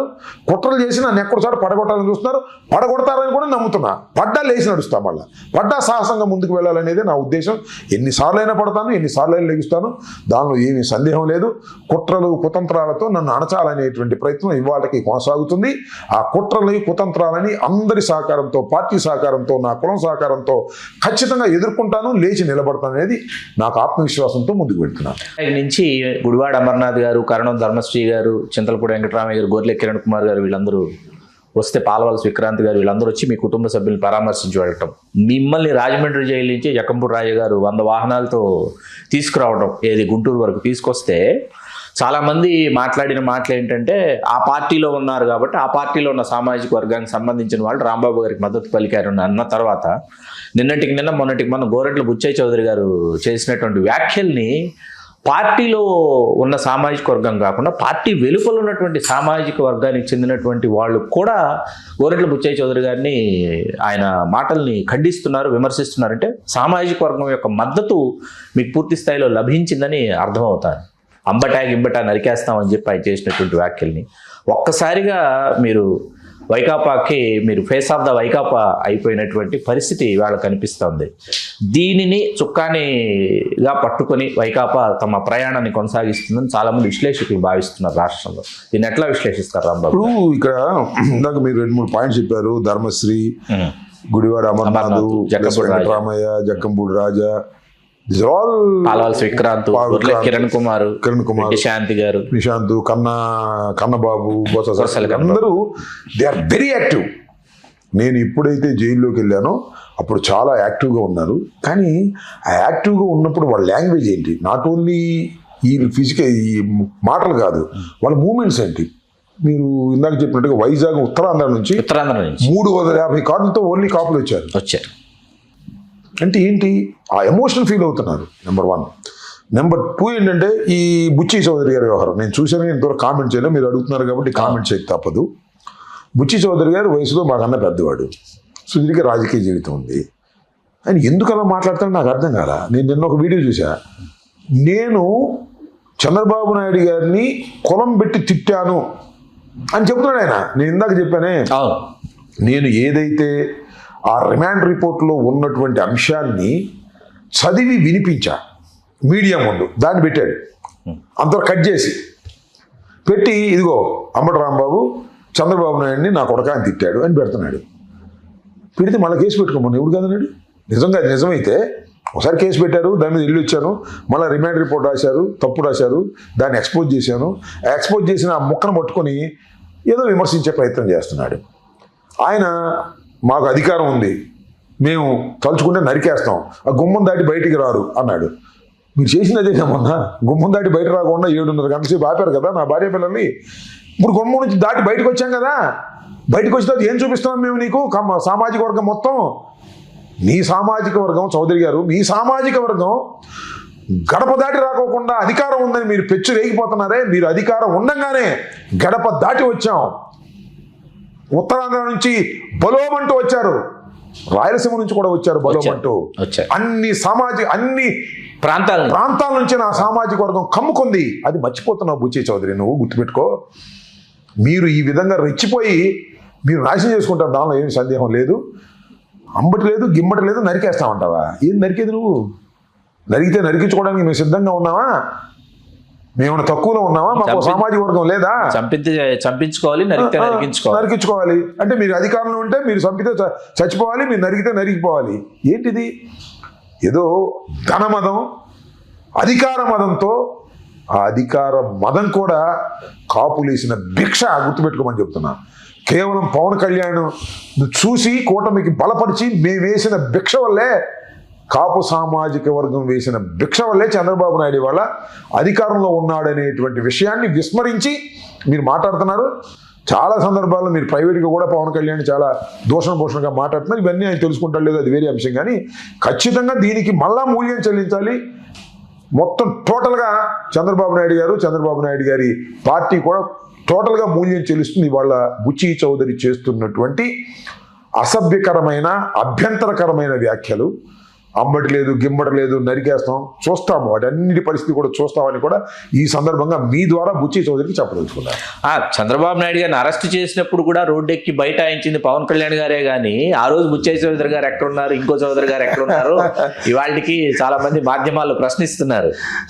శ్రీకాంత్ గారు, ఈ మధ్యన సార్ కందుకూరులో ఒక సంఘటన జరిగినప్పుడు రాయలసీమ నుంచి బలిజలు వచ్చారు, పెద్ద ఎత్తున వచ్చారు. అక్కడ దాసరాము కూడా ఒక మాట మాట్లాడాడు. దాసరాము ఏమి వైఎస్ఆర్సీపీకి అనుకూలంగా మాట్లాడ్డాడు. ఆయన ఒక మాట చెప్పాడు. ఆయన పక్కన ఉన్న మన బలిజ సామాజిక వర్గానికి, చంద్రబాబుని తీసుకెళ్ళి లోపల పెడితే మీరందరూ ఊళ్ళో పారిపోయారయ్యా, చివరికి మా పవన్ కళ్యాణ్ వచ్చి రంకెలేసిన తర్వాత మీరు బయటకు వచ్చారని చెప్పాడు. Is a fact. ఇదే లోకేష్ వెళ్ళి ఢిల్లీలో కూర్చున్నాడు.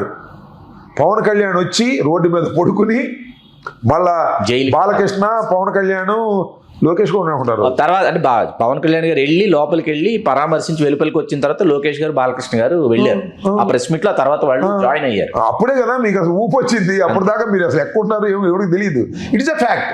కానీ ఇవాళ మీకు అధికారం వచ్చింది, పవన్ కళ్యాణ్ గారు మీ పక్కన ఉన్నాడు, కాపులు కూడా మీ పక్కన ఉన్నారని భ్రమిస్తున్నారు. అందువల్ల అంబటి లేదు, గిమ్మటి లేదు, వాడిని నరికేస్తాం, వీడిని నరికేస్తాం, మేము తలుచుకుంటే గడప నుంచి బయటికి రానివనే పిచ్చి మాటలు మాట్లాడుతున్నారు. మాట్లాడిన దానికి మీరు ఖచ్చితంగా అనుభవిస్తారనేది నా అభిప్రాయం. సార్ రాంబాబు గారు, ఇవాళ మీ ఉదంతం తర్వాత ఏదైతే జగన్మోహన్ రెడ్డి గారు ఇవాళ చేసినటువంటి మావిగన్ ప్రతిపాదన, మొదటి 2 రోజులు హాస్యాస్పదంగా కొంతమంది దానిని ట్రోల్ చేసినప్పటికీ 3వ రోజు నుంచి మావిగన్కి మద్దతు పెరుగుతూ వచ్చింది. మావిగన్ గురించి రాజకీయ విశ్లేషకులు కావచ్చు, ఆర్థికవేత్తలు కావచ్చు, పర్యావరణవేత్తలు కావచ్చు, వీళ్ళందరూ కూడా దాని గురించి వాళ్ళు ససాక్ష్యాలతో వాళ్ళు దాన్ని విశ్లేషిస్తున్నారు. దానికి మద్దతు పెరుగుతూ వస్తుంది. మావిగన్ అసలు ముందుగా అనుకున్నదా, అప్పటికప్పుడు ఆలోచన వచ్చిందా, ఏంటి అసలు మావిగన్? ఇప్పుడు అంతకుముందు మరి ఆయన ఎవరితోనో చర్చించారో లేదో నాకు తెలియదు, కానీ మావిగన్ ప్రతిపాదన రాగానే ఇట్స్ ఎ షాక్. ఏమిటి ఇది కొత్త రకమైన ప్రతిపాదన అనేది ఒక షాక్ అందరికీ. లోతుగా ఆలోచించిన తర్వాత అందరూ తేరుకున్నారు. ఈ షాక్ సమయంలో చేసిన పని ఏంటంటే, లోకేష్ ఆయనకి ఈ పేజీలు అంటారంట, అలాగే ఈ యూట్యూబ్లు చాలా ఉన్నాయి అతనికి. వాళ్ళందరూ మావిగన్ మీద విపరీతంగా ట్రోల్ చేశారు ఒక 2-3 రోజులు. తర్వాత రివర్స్ అయిపోయి మావిగన్ ఈజ్ ఎ గుడ్ ప్రపోజల్. మావిగన్కి అమరావతికి మధ్యన తేడా ఏంటి? అసలు అమరావతి అవసరమా? ఈ రాష్ట్రం విడిపోయింది, 12 సంవత్సరాల క్రితం విడిపోయింది. కేంద్రం హైకోర్టు కట్టుకోవడానికి, శాసనసభ కట్టుకోవడానికి, సెక్రటేరియట్ కట్టుకోవడానికి డబ్బులు ఇస్తానని ఇచ్చింది. ఎన్ని వదిలేసి అసలు ఒక మహత్తరమైనటువంటి పట్టణాన్ని నిర్మిస్తాను అని అనడం ఏమంత సమంజసం? ఇది నా మొట్టమొదటి నుంచి మా వాదన అదే. సింగపూర్ లాంటి సిటీని కట్టాను. ఉడికి సింగపూర్ లాంటి సిటీ ఉడికి కావాలి, నాకు అర్థం కాలేదు. ఆంధ్రప్రదేశ్లో సింగపూర్ లాంటి సిటీని కట్టడం సాధ్యపడిద్దా? ఢిల్లీ వాళ్ళే కట్టలేదు. అసలు మెడ్రాసు లేదా మెడ్రాసులో మన తమిళనాడుకి మెడ్రాసు, కర్ణాటకకి బెంగళూరు ఎవరన్నా కట్టారా? అవే వాటికవే ఉద్భవించే. హైదరాబాద్ కట్టారా? సంభవించే వాటికవి. హైదరాబాద్ కట్టారేమండి? హైదరాబాద్ మొట్టమొదటి ఎక్కడుంది? అసెంబ్లీ ఎక్కడుంది? సెక్రటరీ ఎక్కడుంది? నిజాం కట్టిన బిల్డింగ్లోనే కదా ఉంది. తర్వాత రూపాంతరం చెందుతూ వచ్చింది. అలా ఒక పట్టణాన్ని సెలెక్ట్ చేసుకోవాల్సిన ఆయన ఒక పెద్ద గుంటలోకి వెళ్ళి అక్కడ ఇది రాజధాని అంటాడు. అక్కడేమో అదిగా శ్రీకాంత్ గారు, అసలు నేను మీలాంటి వాళ్ళు ఆలోచించండి, అసలు 14,000 నుంచి 16,000 స్క్వేర్ ఫీట్కి ఎక్కడ అవుద్ది అసలు? అంటే దోచేద్దామనేగా 2 లక్షల కోట్ల రూపాయలు ఖర్చు పెట్టి ఒక 50 లక్షల కోట్లు నువ్వు కాజేయాలని అనుకుంటూ ఇంతవరకు ధర్మం ఇది నీ అబ్బాయికి నీ తాబేదారికి దోచిపెట్టే కార్యక్రమం కాదా? ఇది అవుతుంది అసలు? అసలు అమరావతి అనేది అది పూర్తయ్యేదా? అది ఒక అంతులేని కథ. నువ్వు కాదు, మీ అబ్బాయి కాదు, నేను కాదు, ఎంతమంది చేసినా అది మన జీవిత కాలంలో పూర్తయ్యేది కాదు. అలాంటి దాన్ని పట్టుకుని నువ్వు దానిలో ఏదో పిండుకోవాలనే ప్రయత్నం చేస్తున్నావు. ఇవాళ ఏముంది? బందర్, విజయవాడ, గుంటూరు, నువ్వు ఎక్కడ కడితే ఏం కావాలి? నీకు హాస్పిటల్స్ ఉన్నాయి, ఎయిడ్ డోమ్ ఉంది, రైల్వే స్టేషన్స్ ఉన్నాయి, బస్ స్టాండ్స్ ఉన్నాయి, రోడ్లు ఉన్నాయి, ఇన్ఫ్రాస్ట్రక్చర్ ఉంది.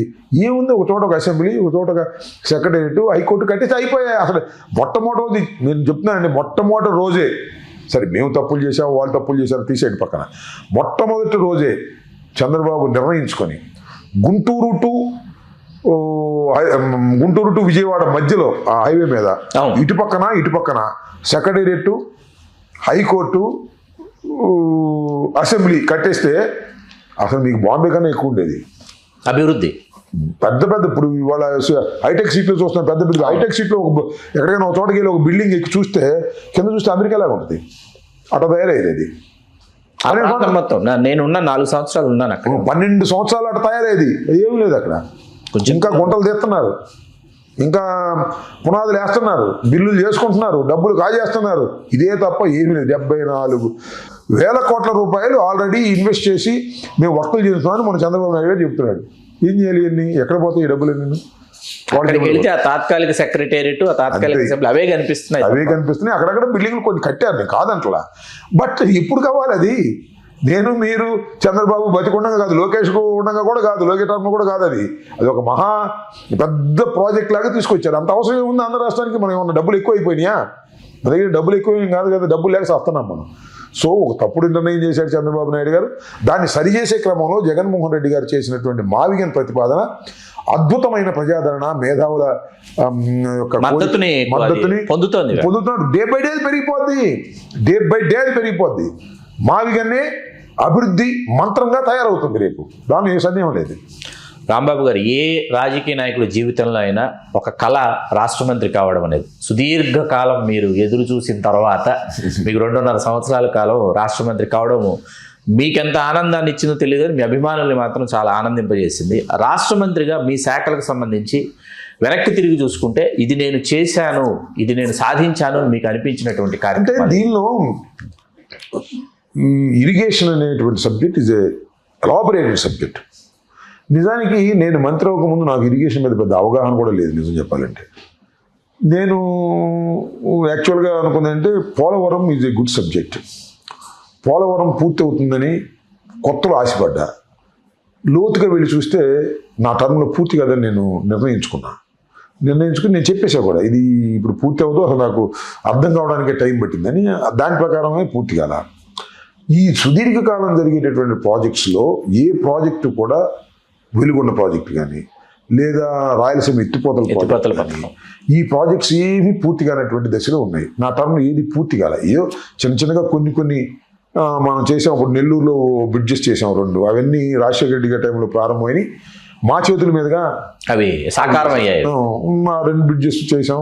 దానికి కొంత తృప్తి ఉంటుంది. ఇదంతా ఒక సుదీర్ఘమైనటువంటి ప్రయాణంలో అనుకున్నవి సాధించలేకపోయాము అనేది ఒక చిన్న బాధ ఉంది. సరే అవన్నీ ఇప్పుడు మన పోలవరం అంటే అద్భుతమైన ప్రాజెక్ట్ అది. దాన్ని సర్వనాశనం చేసి చంద్రబాబు నాయుడు గారు అంటే నమ్మరు, ఎవరు వాళ్ళు నమ్మరు, ప్రజలు నమ్ముతున్నారు. ఈనాడు ఆంధ్రజ్యోతి ఏదేదో రాస్తుంటారు. ఇవాళ డయాఫ్రమ్ వాల్ ఇవాళ పూర్తయింది, డయాఫ్రమ్ వాల్ చెడగొట్టింది చంద్రబాబు నాయుడు గారు. ఈ విధంగా ఇరిగేషన్ అనేది it is a big subject.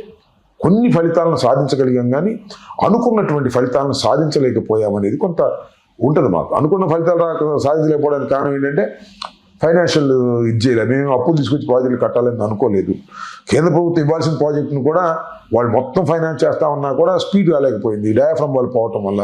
Diaphragm wall పోవడానికి కారణం చంద్రబాబు నాయుడు గారు, ఆయన తెలివి తక్కువతనం. ఈసారి పూర్తి అయిద్దని అనుకుంటున్నాను నేను. ఆ టైంలో పూర్తి అవ్వాలని కూడా నా కోరికే, ఎందుకంటే తొందరగా పూర్తి అవ్వాలి. ఎందుకంటే పూర్తి అవుతుందని నా నమ్మకం ఏంటంటే చంద్రబాబు నాయుడు గారు ప్రతి శుక్రవారం ప్రతి మంగళవారం వెళ్ళట్లేదు కాబట్టి, వెళ్తే అది కూడా నాశనం అయిపోద్ది. ఇంజనీర్లు వదిలేశాడు, చక్కగా చేసుకోమని వాళ్ళు చేసుకుంటున్నట్టున్నారు. కొద్దిగా పూర్తి అవుద్దామని నాకు ఒక ఆశ. జగన్మోహన్ రెడ్డి గారు కుటుంబ సభ్యులు ఎవరైతే ఉన్నారో, విజయమ్మ గారు కావచ్చు, షర్మిల గారు కావచ్చు, ఆ వ్యవహారాన్ని మీరు ఏ విధంగా విశ్లేషిస్తారు? సార్ ఇప్పుడు శ్రీకాంత్ గారు ఈ ఫ్యామిలీస్ ఏదైనా రాజకీయంలో ఉన్నటువంటి ఫ్యామిలీస్ పూర్తి స్థాయిలో కొనసాగుతున్న కుటుంబాలు మీరు చూడండి. రాజశేఖర్ గారి కుటుంబం, చంద్రబాబు నాయుడు గారి కుటుంబం, ఎంజి రామచంద్ర కుటుంబం, ఇందిరాగాంధీ కుటుంబం, ఏవి డిస్ప్యూట్స్ లేకుండా ఉన్నాయి సార్ చెప్పండి. ఒకసారి చరిత్ర చూస్తే ఏవి డిస్ప్యూట్స్ లేకుండా ఉన్నాయి. What about Chandrababu Naidu? ఇప్పుడు జగన్మోహన్ రెడ్డి గారు నిన్ను విమర్శ చేస్తున్నారు కదా, చెల్లి తల్లి అని. వాట్ అబౌట్ చంద్రబాబు నాయుడు గారు? చంద్రబాబు నాయుడు గారు ఎవరిని వ్యతిరేకించారు? సొంత మామని వ్యతిరేకించారు. ఆయన దగ్గర నుంచే పార్టీని ఆయన వదిన దూరం అయిపోయింది కదా, కొడుకు దూరం అయిపోయాడు కదా, కొడుకు సపరేట్ పార్టీ పెట్టాలనుకున్నాడు కదా. ఎవరు? హరికృష్ణ గారు ఆయన భార్యగా రాజముద్ర వేసుకున్నటువంటి లక్ష్మీపార్వతి గారిని మీరు లెక్క చేయరు, అది వేరే అంశం. కడమ కుటుంబ సభ్యుల పరిస్థితి ఏంటి? అందరినీ చిందరవందర చేసావు కదా, నీ కుటుంబంలో రాలేదా? అధికారం వస్తున్నాయి, ఇవన్నీ కూడా చరిత్రలో జరుగుతున్నటువంటి అంశాలు. అక్కడ దాకా ఎందుకు? నీ తమ్ముడు చచ్చిపోయాడు అనుకోండి, రామ్మూర్తి కాంగ్రెస్ విజయనే. నేను అనేది ఏంటంటే ఊరికినే దొరికింది కదా అని చెప్పేసి ఆ లోకేష్కి చరిత్ర తెలుసో జగన్మోహన్ రెడ్డి గారిని విమర్శించి తల్లిని కాదన్నాడు, చెల్లిని కాదన్నాడు అంటే ఏం చేశాడు? మీ నాన్న ఏం చేశాడు? మామను కాదన్నాడు, వదిని కాదన్నాడు, మీ మామను కాదన్నాడు, ఆయన మామను కాదన్నాడు, మీ మామను కాదన్నాడు, వదిని కాదన్నాడు. తోడెల్లుడు వెంకటేశ్వరరావు పార్టీ పెట్టినప్పుడు ఆయన పక్కన ఉన్నవాడు, రామారావు గారితో చేతి కర్రలాగా పనిచేసిన వాడు. నువ్వేమో కాంగ్రెస్ పార్టీలో ఉండి ఇందిరాగాంధీ ఆదేశిస్తే నేను మా మామ మీద పోటీ చేస్తాను ప్రగల్భాలు పలికిన వాడివి. నీ చరిత్ర ఏంటంటున్నా? That is one thing. MG Ramachandran కుటుంబం, ఇందిరాగాంధీ గారి కుటుంబం, సోనియా గాంధీ కన్నా ముందు మేనకా గాంధీ, అన్నీ ఒక అధికారంలోకి వచ్చిన తర్వాత కుటుంబాలలో ఇలా జరుగుతున్న మాట వాస్తవం. దానికి అతీతంగా లేదే రాజశేఖర గారి కుటుంబాన్ని మా బాధ, మా ఆవేదన తప్ప మనం చేయగలిగింది ఏమి లేదు. కాబట్టి అలా నడుస్తుంది. అక్కడ దాకా మీరు కేసీఆర్ కుటుంబం పరిస్థితి ఏంటి? కవితక్క చెప్తున్నారు విషయం. ఈ రాజకీయంగా అట్లా తయారవుతున్నారు, ఎవరికి వాళ్ళు అలా బిహేవ్ చేస్తున్నారు. ఇది దురదృష్టకరమైనటువంటి పరిణామం. దానికి అతీతం కాదు మా రాజశేఖర రెడ్డి గారి కుటుంబం అనేది మేము బాధపడితే. 89 ఎన్నికల్లో గెలిచి శాసనసభలో కడుగుపెట్టినటువంటి అంబటి రాంబాబు గారు, డాక్టర్ మర్రి చెన్నారెడ్డి గారిని, నేదురుమల్లి జనార్దన్ రెడ్డి గారిని, కోట్ల విజయభాస్కర్ రెడ్డి గారిని ముఖ్యమంత్రులుగా వరుసగా మీరు శాసనసభలో వారితో కలిసి మీరు ప్రయాణం చేస్తుంటారు. అయితే మీ ప్రయాణం మాత్రం మీరు విలక్షణంగా డాక్టర్ వైఎస్ రాజశేఖర రెడ్డి గారితో కలిసి ప్రయాణించాలి, జీవితాంతం వారితోనూ వారి కుటుంబ సభ్యులతోనూ కలిసి మీరు మీ గమనాన్ని ఎంచుకున్న తీరు చాలా ఆనందాన్ని, ఆశ్చర్యాన్ని, మీ విధేయతకి ఒక్కొక్కసారి అద్భుతం అనిపిస్తుంది. ఎందుకంటే క్రియాశీలక రాజకీయాల్లో మిమ్మల్ని నేను ఎంత గౌరవిస్తానో, ఎందుకంటే ఒక కుటుంబానికి నేను విధేయుడిని అంటే మీరు విధేయుడిగానే మీరు కొనసాగుతాం. అట్లాగే వి హనుమంతరావు గారు, రాజీవ్ గాంధీ గారు, ఇందిరాగాంధీ గారు, సోనియా గాంధీ గారు, వాళ్ళకి నేను విధేయుడిని అంటే ఆయన విధేయుడిగానే కొనసాగుతారు. నిమ్మకాయల చినరాజప్ప గారు, నేను తెలుగుదేశం పార్టీలో నా ప్రయాణాన్ని ప్రారంభించాను కాబట్టి ఎన్ని ఒడిదుడుకులు వచ్చినా నేను తెలుగుదేశంతోనే ప్రయాణిస్తాను. అంటే వివిధ పార్టీల్లో విధేయులు ఉన్నారు, లేరని కాదు. మీరు వీరిని ముఖ్యమంత్రులుగా చూసి నేను చెప్పిన మరిచెన్నారెడ్డి గారు, జనార్దన్ రెడ్డి గారు, విజయభాస్కర్ రెడ్డి గారు, రాజశేఖర రెడ్డి గారు, ఏమిటి వీళ్ళలో ఉన్నటువంటి ఆ విలక్షణత ఏంటి? మిమ్మల్ని ఏది రాజశేఖర రెడ్డి గారు ఎక్కువగా ఆకర్షించిన అంశం ఏంటి? ఎందుకు రాజశేఖర రెడ్డి గారితోనే కలిసి ప్రయాణించాలని? పాదయాత్ర కూడా సుదీర్ఘ పాదయాత్ర డాక్టర్ రాజశేఖర రెడ్డి గారితో మీరు, కరుణాకర్ రెడ్డి గారు. దీనిలో రాజశేఖర రెడ్డి గారు అందరికన్నా చాలా విలక్షణమైనటువంటి వ్యక్తిత్వం ఉన్నవాడు సార్, పట్టుదల ఉన్నవాడు. అనుకున్నది సాధించాలనేటువంటి తపన ఉన్నవాడు, పేద ప్రజలకి సహాయం చేయాలనుకునేవాడు. వాళ్ళందరూ కాదని కాదు సుమార్థం, నమ్ముకున్న వాళ్ళ కోసం ఎంత దూరమైనా వెళ్ళే తత్వం కలిగినటువంటి వ్యక్తి డాక్టర్ వైఎస్ రాజశేఖర రెడ్డి గారు. నేను యుక్త వయసులో ఉన్నప్పుడు ఎమ్మెల్యేని అయ్యాను, అంటే 31 సంవత్సరాలు. అసలు 25 సంవత్సరాలు ఉండగానే రాజశేఖర రెడ్డి గారిని ప్రేమించడం మొదలెట్టాం. ఆయన డేర్నెస్ చూసి, మీరు ఆయన డేర్నెస్, ఆయన స్టేట్మెంట్స్ కొద్దిగా ఎక్సెస్గా ఉండే ఈ స్టేట్మెంట్స్, అది వేరే అంశం. అయినా వీ అట్రాక్టెడ్. శాసనసభలో ప్రవేశించిన తర్వాత ఆయన అమ్మటి నడవాలనుకునేది, నడుస్తున్న కొద్దిగా ఆయన చూపించే ప్రేమ చిన్న ప్రేమ కాదు, ఎంత సహచరుడిలాగా చూసేవాడు, ప్రేమగా చూసేవాడు. అట్ ది సేమ్ టైం ఇంకొక విషయం, మీరు కడవని నేను చిన్న కించపరుస్తున్నాను అనుకోవద్దు, కానీ Rajasekhara Reddy is a mass leader, like NT Rama Rao, like Indira Gandhi, like MG Ramachandran. కడవల్ నాట్ సో. విజయభాస్కర్ రెడ్డి గారు కానీ, చెన్నారెడ్డి గారు కానీ, చెన్నారెడ్డి గారు ఒక హిస్టరీ ఉంది, తెలంగాణ ప్రజా సమిత నేపథ్యం ఉంది. జనార్దన్ రెడ్డి గారు కానీ, వీళ్ళందరూ they are not mass leaders. వాళ్ళని చూసి ఓట్లేరు. ఇందిరాగాంధీ చూసి వీళ్ళకి ఓట్లేస్తే వీళ్ళు ముఖ్యమంత్రులు అవుతారు. బట్ రాజశేఖర రెడ్డిని చూసే ఓట్లేసేటటువంటి సందర్భాలు వచ్చినాయి కాంగ్రెస్ పార్టీలో. అలాంటి లెజెండ్ పర్సనాలిటీ కారణం ఆయన వ్యక్తిత్వం, ఆయన పోరాట పటిమ వల్ల ఆయన వరకు అట్రాక్ట్ అయ్యాం. అట్రాక్ట్ అయ్యి అమ్మటి నడవాలనుకున్నాం. ఆయన చాలాసార్లు కింద పడ్డాడు. ఒకసారి కడపలో అయితే ఓడిపోయాడనే, అప్పుడు 96 ఎన్నికల్లో ఉప ఎన్నికలు ఓడిపోయాడనే కేవీపీ రామచంద్రరావు గారు ఫోన్ చేస్తే ఎత్తడం మానేశాడు. 5445 ఓట్లతో గెలిచారు ఆయన. అప్పుడు కేవీపీ రామచంద్రరావు గారికి మేము ఫోన్ చేస్తుంటే ల్యాండ్ లైన్ ల్యాండ్ లైన్ ఏమైంది ఫోన్, ఆయనకి అర్థం కాక ఫోన్ పక్కన పెట్టేశాడు. ఓడిపోయాడు అనుకున్నాం. కానీ ఓటమి ఎరుగని ధీరుడు. కడవలు అలా కాదే. చెన్నారెడ్డి గారు ఓడిపోయిన సందర్భాలు ఉన్నాయి, విజయభాస్కర్ రెడ్డి గారు ఓడిపోయిన సందర్భాలు ఉన్నాయి, జనార్దన్ రెడ్డి గారు ఓడిపోయిన సందర్భాలు ఉన్నాయి. So is separate. అంతే. దానిలో మీరు ఎన్నిసార్లు ఎన్ని ఆలోచించినా Rajasekhara Reddy is a legend personality. ఆయన ఒక ప్రత్యేక వ్యక్తిత్వం, ఆయన ప్రత్యేకమైన రాజకీయ చరిత్ర కలిగినటువంటి వ్యక్తి. అలాంటి వ్యక్తి వెంట నడిచేటప్పుడు తృప్తిగా ఉంటుంది అనేది అంతే సింపుల్. వాళ్ళు ద్వేషించడం కాదు కడవ వాళ్ళందరినీ కూడా, అది ఒక రకమైన తృప్తి. ఆ తృప్తితోనే మన ప్రయాణం ప్రారంభించాం. దురదృష్టవశాత్తు ఆయన మరణించాడు. సరే, ఆయన కుమారుడు వెంట నడిచేటటువంటి అవకాశం కూడా కలిగింది. నేను కూడా చనిపోగానే ఇమీడియట్గా I will go to Jaganmohan. ఎక్కడ ఇంత ఒక్క క్షణం కూడా ఆలోచించకుండా వెళ్ళిపోయింది. ఏంట్రా రాజశేఖర రెడ్డి గారి కుమారుని ఇంత వేధిస్తున్నారు, ఇదంతా దుర్మార్గం అనేటువంటి పద్ధతులు తేలినాం. సరే, కింద పడ్డాం, మీద పడ్డాం, అనేక రకమైన ఇబ్బందులు పెట్టారు మమ్మల్ని. We don't care. మళ్ళీ అధికారం కోల్పోయాం, అధికారం రాలేదు, అయినా డోంట్ కేర్. నడిచి వెళ్తూనే ఉన్నాం. అలాగే వెళ్తాం కూడా, ఇంకా ఎంతకాలమైనా అలాగే వెళ్తాం. బొందిలో ప్రాణం ఉన్నంత వరకే మన జీవితం అలాగే కొనసాగుతుంది. రాంబాబు గారు 2004-2009 ఎన్నికల్లో కాంగ్రెస్ పార్టీ గుంటూరు పశ్చిమ నియోజకవర్గంలో గెలిచింది. ఆ తర్వాత వైకాపా 3 సార్లు ఓడిపోయినటువంటి నియోజకవర్గం. అక్కడికి మిమ్మల్ని ఇవాళ పంపించడం జరిగింది. గుంటూరు పశ్చిమ నియోజకవర్గంలో అక్కడ ఉన్నటువంటి ఇవాళ ఉన్నటువంటి వరుస సంఘటనల నేపథ్యంలో నెగ్గుకు రాగలనని అనుకుంటున్నారు? ఖచ్చితంగా నెగ్గుకు రాగలనేటువంటి విశ్వాసం ఉంది. ఇంతకుముందు మీరు చెప్పినట్టుగా వైఎస్ఆర్ కాంగ్రెస్ పార్టీ స్థాపించిన తర్వాత 3 ఎన్నికల్లోనూ పార్టీ ఓటమి పాలైంది. 14, 19, 24 3 ఎన్నికల్లోనూ ఓటమి పాలైంది. సరే, మొదటిసారి ఓటమి పాలవటం అనేది 67 సీట్లు వచ్చాయి. ఆ సమయంలో నేను సత్యనపల్లిలో నేను ఓడిపోయాను. మొన్న ఓడిపోవటం అనేది కూడా నేను ఓడిపోయాను, అక్కడ మన రజనమ్మ ఓడిపోయింది. కానీ 2019లో ఓడిపోకూడదు.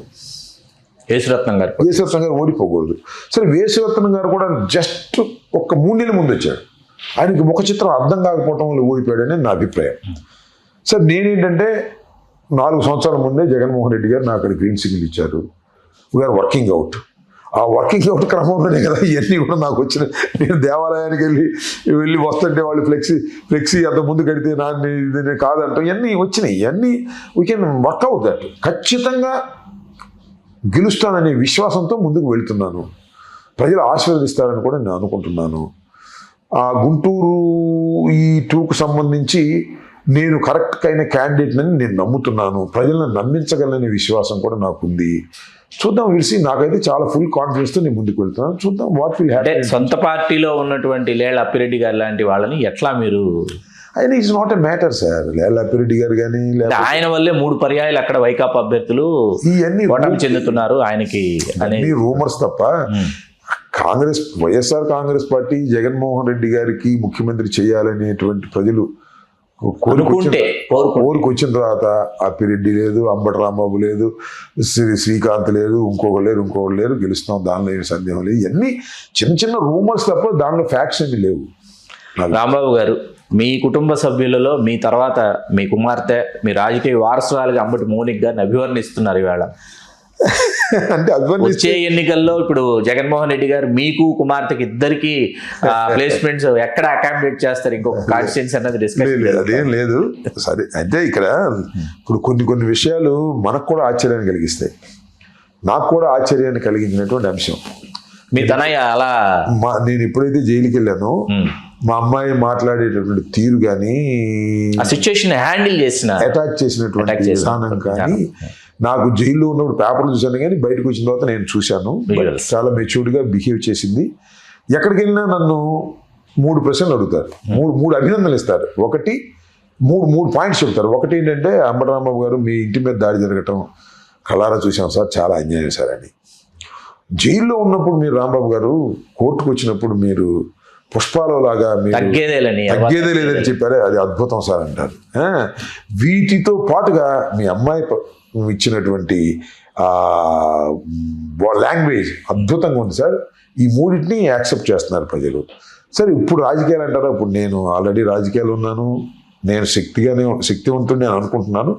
సో నేను మళ్ళా మా అమ్మాయికి ఈసారి ఏమీ అవకాశం రాదు. భవిష్యత్తు అంటారా? We will see what will happen. She is proven, బాగా మాట్లాడుతుందని ప్రూవ్ చేసుకుంది. చూద్దాం, 18 రోజుల్లో నేను లేనప్పుడు బాగా మాట్లాడింది కాబట్టి, ఆమెకు మార్కులు బాగా వచ్చాయి కాబట్టి దీంతోనే పాస్ మార్కులు వస్తాయా రావా అనేది టైం విల్ డిసైడ్. చూద్దాం. నాకేం కుర్రోళ్ళే, నాకేం అబ్బాయిలు లేరు. అమ్మాయిలు కూడా ఉంది 3. ఒక అమ్మాయి యూఎస్లో ఉంటుంది, ఇంకో అమ్మాయికి రాజకీయాలు ఇంట్రెస్ట్ ఉండదు. తనకు రాజకీయాలు ఇంట్రెస్ట్ ఉంటే బాట వస్తుంది నిదానంగా. ఇప్పుడు సామాజిక కోణాన్ని, ఇప్పుడు మీ 3 కుమార్తెల్లో 2 అల్లుళ్ళు కమ్మ సామాజిక వర్గానికి చెందిన marriages are made in heaven అనమాట. అంతే, వాళ్ళ ఇష్టం, మనం చేస్తాం. అయినా సామాజిక కోణంలో వేధించడం అనేది దీన్ని ఎట్లా విశ్లేషిస్తారు? అంటే అది పొగరండి, వాళ్ళ పొగరంతే. వాళ్ళ అధికారంలో ఉన్నప్పుడు ఇలా చేస్తారు, అధికారంలో లేనప్పుడు చేయడం గుర్తుపెట్టుకోండి శ్రీకాంత్ గారు. మీరు చరిత్ర మీకు కూడా తెలుసు. అధికారంలో ఉన్నప్పుడే ధనం, కులం వారు ప్రదర్శన చేస్తారు, వాళ్ళ ఆధిపత్యం చేస్తారు. అధికారులు లేనప్పుడు అట్లా ఉంటారు మళ్ళా. సో అది ఒక దుర్మార్గమైనటువంటి క్రీడ ఆడతారు వాళ్ళు. దట్టే గుంటూరు లాంటి ఆ ప్రాంతంలో మీరు ఇందాక చెప్పినట్టుగా నంబర్ ఎక్కువ ఉన్న చోట ఇంకా ఎక్కువగా ఆడుతుంటారు. సరే, దానికి వాళ్ళు తప్పనిసరిగా మూల్యం చెల్లిస్తారని నేను విశ్వసిస్తున్నాను. జైలు జీవితం 18 రోజులు, ఆ 18 రోజుల్లో మీ మానసిక స్థితి ఏంటి? I don't care sir. ఇప్పుడు మానసిక స్థితి అంటే చాలా మంది ఏమనుకుంటారంటే, జైలుకి వెళ్ళినప్పుడు లోన్లీనెస్ ఉంటుంది, కమ్యూనికేషన్ ఉండదు.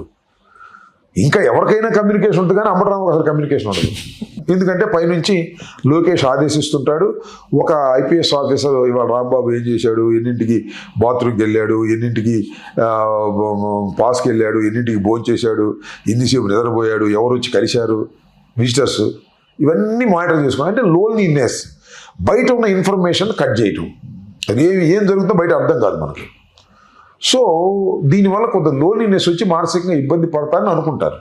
నేను అలా ఇబ్బంది పడలేదు. ఎందుకంటే అది ఇబ్బందిగా ఉన్నా ఎన్నాళ్ళు ఉంటుంది ఇబ్బంది? 18 రోజులు లేదా 20 రోజులు, లేకపోతే 3 నెలలు, అంతే కదా, బయటకు వస్తాం కదా అనేది. నన్ను ఎవరు అడిగారు, ఏమంటే మీరు లోపలికి వెళ్ళేటప్పుడు ఎలా ఫీల్ అయ్యారండి అని అడిగారు ఒక ప్రశ్న ఏదో ఇంటర్వ్యూలోనే. లోపలికి వెళ్ళేటప్పుడు ఏం ఫీల్ అవుతాం సార్, మళ్ళీ తిరిగి వస్తాం కదా అనే ఫీల్ అయ్యాను, అంతకుమించి ఏం ఫీల్ కాలేదు. నేను లోపలికి వెళ్ళినప్పుడు కొంతకాలం లోన్లీనెస్ ఫీల్ అయినా దాన్ని అధిగమించి ముందుకు వెళ్ళాను. ఎన్ని రోజులైనా ఉండడానికి సిద్ధపడ్డాను. అక్కడ ఉన్నటువంటి జైలు మీట్స్ ఉంటారు కదా, వాళ్ళతో కాసేపు కాలక్షేపం చేసే కార్యక్రమం, ఆ భోజనం చేసేటప్పుడు కాలక్షేపం చేయటం, ఇట్లా చేయటం తప్ప ఒక లోన్లీనెస్, పెద్దగా బిజీగా నిరంతరం ప్రపంచంలో ఏం జరుగుతుందో వాట్సాప్ల ద్వారా టీవీల ద్వారా తెలుసుకుంటూ ఉండేటటువంటి వ్యక్తులుగా ఉన్న మనం ఒక్కసారి చీకటి ప్రపంచంలోకి వెళ్ళిపోయిన తర్వాత కొంత లోన్లీనెస్ ఉన్నప్పటికీ కూడా దాన్ని ధైర్యంగా ఎదుర్కోవాలని నిర్ణయించుకున్నాను, పట్టుదలగా ముందుకు సాగాలని నిర్ణయించుకున్నాను. ఎక్కడ ఏ ఒడిదుడుకులు లేకుండా నా 18 రోజుల జైలు జీవితాన్ని గడిపాను. భవిష్యత్ కార్యాచరణ అంబటి రాంబాబు గారిది ఎలా ఉండబోతోంది? 2 ఒకటి, నాకు అన్యాయం జరిగింది, న్యాయం జరిగేంత కూడా పోరాటం, జగన్మోహన్ రెడ్డి గారి అండదండలతో పోరాటం చేయటం, ఈ కూటమి ప్రభుత్వాన్ని కూల్చి మళ్ళా వైఎస్ఆర్ కాంగ్రెస్ పార్టీని, జగన్మోహన్ రెడ్డి గారిని అధికారంలో తీసుకురావటం. ఈ 2 నా ముందున్నటువంటి ప్రధానమైన కర్తవ్యాలుగా భావిస్తున్నాను. ఆ 2 కనపడితే నాకు ఇదేది కనపడదు. అర్జునుడికి చేప పక్షి కన్ను కనపడ్డట్టుగా నాకు ఆ 2 కనపడితే 2 కనపడేది. మరింతగా జగన్మోహన్ రెడ్డి గారు పార్టీ శ్రేణులకు చేరువు కావాలి అంటున్నటువంటి రాజకీయ విశ్లేషకుల మాటతో మీరు ఏకీభవిస్తారు? ఆయన దూరంగా ఉన్నారు, మరింత చేరువ కావాలి. ఇవాళ లోటస్ పాండ్కి తన కార్యక్షేత్రంగా లోటస్ పాండ్ని చేసుకుంటున్నారు. అట్లాగే వచ్చే సంవత్సరం నుంచి పాదయాత్ర మొదలు పెడతానని అంటున్నారు. ఆయన పాదయాత్రలో ఆయన అడుగులో అడుగు కదుపుతూ ముందుకు సాగుతారా? నేనా? మీరు? నాకు వయసు కోఆపరేట్ చేయాలి, లేకపోతే నడుస్తా. కానీ అప్పుడంటే రాజశేఖర రెడ్డి గారి టైంలో ప్రజాప్రస్థానం అప్పుడంటే వయసులో ఉన్నాం, బీపీ లేదు, షుగర్ లేదు, వీకెండ్. కానీ ఇప్పుడు వెళ్ళలేము. ఒకటి, జగన్మోహన్ రెడ్డి గారు ప్రజలకు మరింత చేరువు కావాలి అనేది ఒక నిరంతరమైన డిమాండ్. అది మీరు గుర్తుపెట్టుకోండి. ఎంత చేరువైనా అవ్వాల్సిందే ఇంకా. కానీ ఈ సచిన్ లీడర్, ప్రతి వ్యక్తి ఆయనతో ఫోటో దిగాలనేటువంటి కోరిక ఆ రోజు లేవు. మేము రాజశేఖర్ గారి టైంలో ఉన్నప్పుడు కానీ ఇంకో టైంలో కానీ ఈ సెల్ఫీలు లేవు, ఈ ఫోటోలు లేవు. ఇవాళ అన్ని చేతుల్లోకి వచ్చేసినాయి. కాబట్టి జగన్మోహన్ రెడ్డి గారు మరింత దగ్గర కావాలని, జగన్మోహన్ రెడ్డి గారిని రోజు చూడాలని. ఎంత భయంకరంగా ఉంటుందంటే నిన్న వచ్చినాడు మళ్ళీ రేపు వస్తాడు జగన్మోహన్ రెడ్డి గారితో ఫోటో దిగాలని. నిన్న వచ్చినాడే అంటే ఆ రకమైనటువంటి ఒక ఫాలోయింగ్ జగన్మోహన్ రెడ్డి గారికి ఉంది. అది ఎడారిలో వయస్సులాగా ఎంతమందిని ఆయన కలుసుకున్నా, ఎంతమందితో ప్రయాణం చేసినా, ఎంత చేరువైనా ఇంకా చేరువు కావాలి, ఇంకా ఎక్కువ మందిని కలవాలి, ఇంకా ప్రజలకు సన్నిహితం కావాలి అనుకోవడం అనేది సహజం. అది ఆయనకున్నటువంటి ఇమేజ్కి సంబంధించిన అంశంగా నేను భావిస్తూ ఆయన నిరంతరం కలుస్తూనే ఉన్నాడు. 2-3 గంటల సేపు అలాగే నుంచుని ఫోటోలు దిగుతుంటాడు ఆయన. మీరు ఆశ్చర్యపోతారు. 2-3 గంటల సేపు అలాగే నుంచుని కాళ్ళు నొప్పులు పుట్టినా ఫోటో దిగుతాడు, నవ్వుతాడు, సెల్ఫీ తీస్తాడు, పంపిస్తాడు, ఇట్లా చేస్తుంటాడు. ఇంకా ఏదో ఇది చూసి ఇంకా కావాలి, ఇంకా కావాలి, ఇంకా నేను దిగాలి చాలా మంది ఉంటారు. నా దగ్గరికి వచ్చి ఏమండి మమ్మల్ని ఒకసారి జగన్మోహన్ రెడ్డి గారి దగ్గరికి తీసుకెళ్ళండి సార్, ఒక ఫోటో తీసిన సార్ అంటారు. నాకు కష్టం అవుతుంది అది. అలా తీయించాలంటే వెళ్ళి అక్కడే కూర్చోవాలి, నేను వాళ్ళందరినీ గ్యాదర్ చేసుకుని ఎన్ని బోల్డ్ అంత ఇబ్బందులు ఉన్నాయి దానిలో. సరే, ఇంకా ఒకసారి పాదయాత్రకు వచ్చిన తర్వాత ఆ డిమాండ్ కొంత తగ్గిద్దని నేను అనుకుంటున్నాను. చూద్దాం. సార్, ముందే అడుగుతున్నాను అని అనుకోకపోతే ఇంకా 8 నెలల సమయం ఉంది సంక్రాంతికి. మళ్ళీ సంక్రాంతి మొనగాడిగా రాంబాబు గారు మళ్ళీ డెఫినెట్గా ముగ్గుల పోటీలు, మళ్ళీ నృత్యాలు, పాటలు, ఈసారి కొత్త పాటలు ఉంటాయి ఖచ్చితంగా. ప్రతి సంవత్సరానికి ఒక కొత్త పాట ఉంటుంది. ఆ కొత్త పాట ప్రకారమే నాకు ఓపిక ఉంది. ఇంకా డ్యాన్స్ ఉంటుంది, సెటైరిక్గా ఉంటుంది. వైఎస్ఆర్ కాంగ్రెస్ పార్టీ కార్యకర్తల్ని, న్యూట్రల్స్ని ఉత్సాహపరిచే విధంగా ఉంటుంది. అది ప్లాన్ చేద్దాం, ఇంకా టైం ఉందిగా. అద్భుతం. అవి అంబటి రాంబాబు గారు తెలుగు రాజ్యం ప్రేక్షకులకి వారి అంతరంగ ఆవిష్కారాన్ని వారు ఆవిష్కృతం చేశారు. మిమ్మల్ని ఎంతగానో ఆలోచింపజేస్తుందని, మళ్ళీ మరొక కీలకమైనటువంటి అంతరంగ ఆవిష్కారాన్ని మీకు అందిస్తానని సవినయంగా తెలియజేస్తూ మీ చెల్లెగట్టు శ్రీకాంత్ కుమార్. చాలా సంతోషం రాంబాబు. నమస్తే శ్రీకాంత్ గారు. నమస్తే.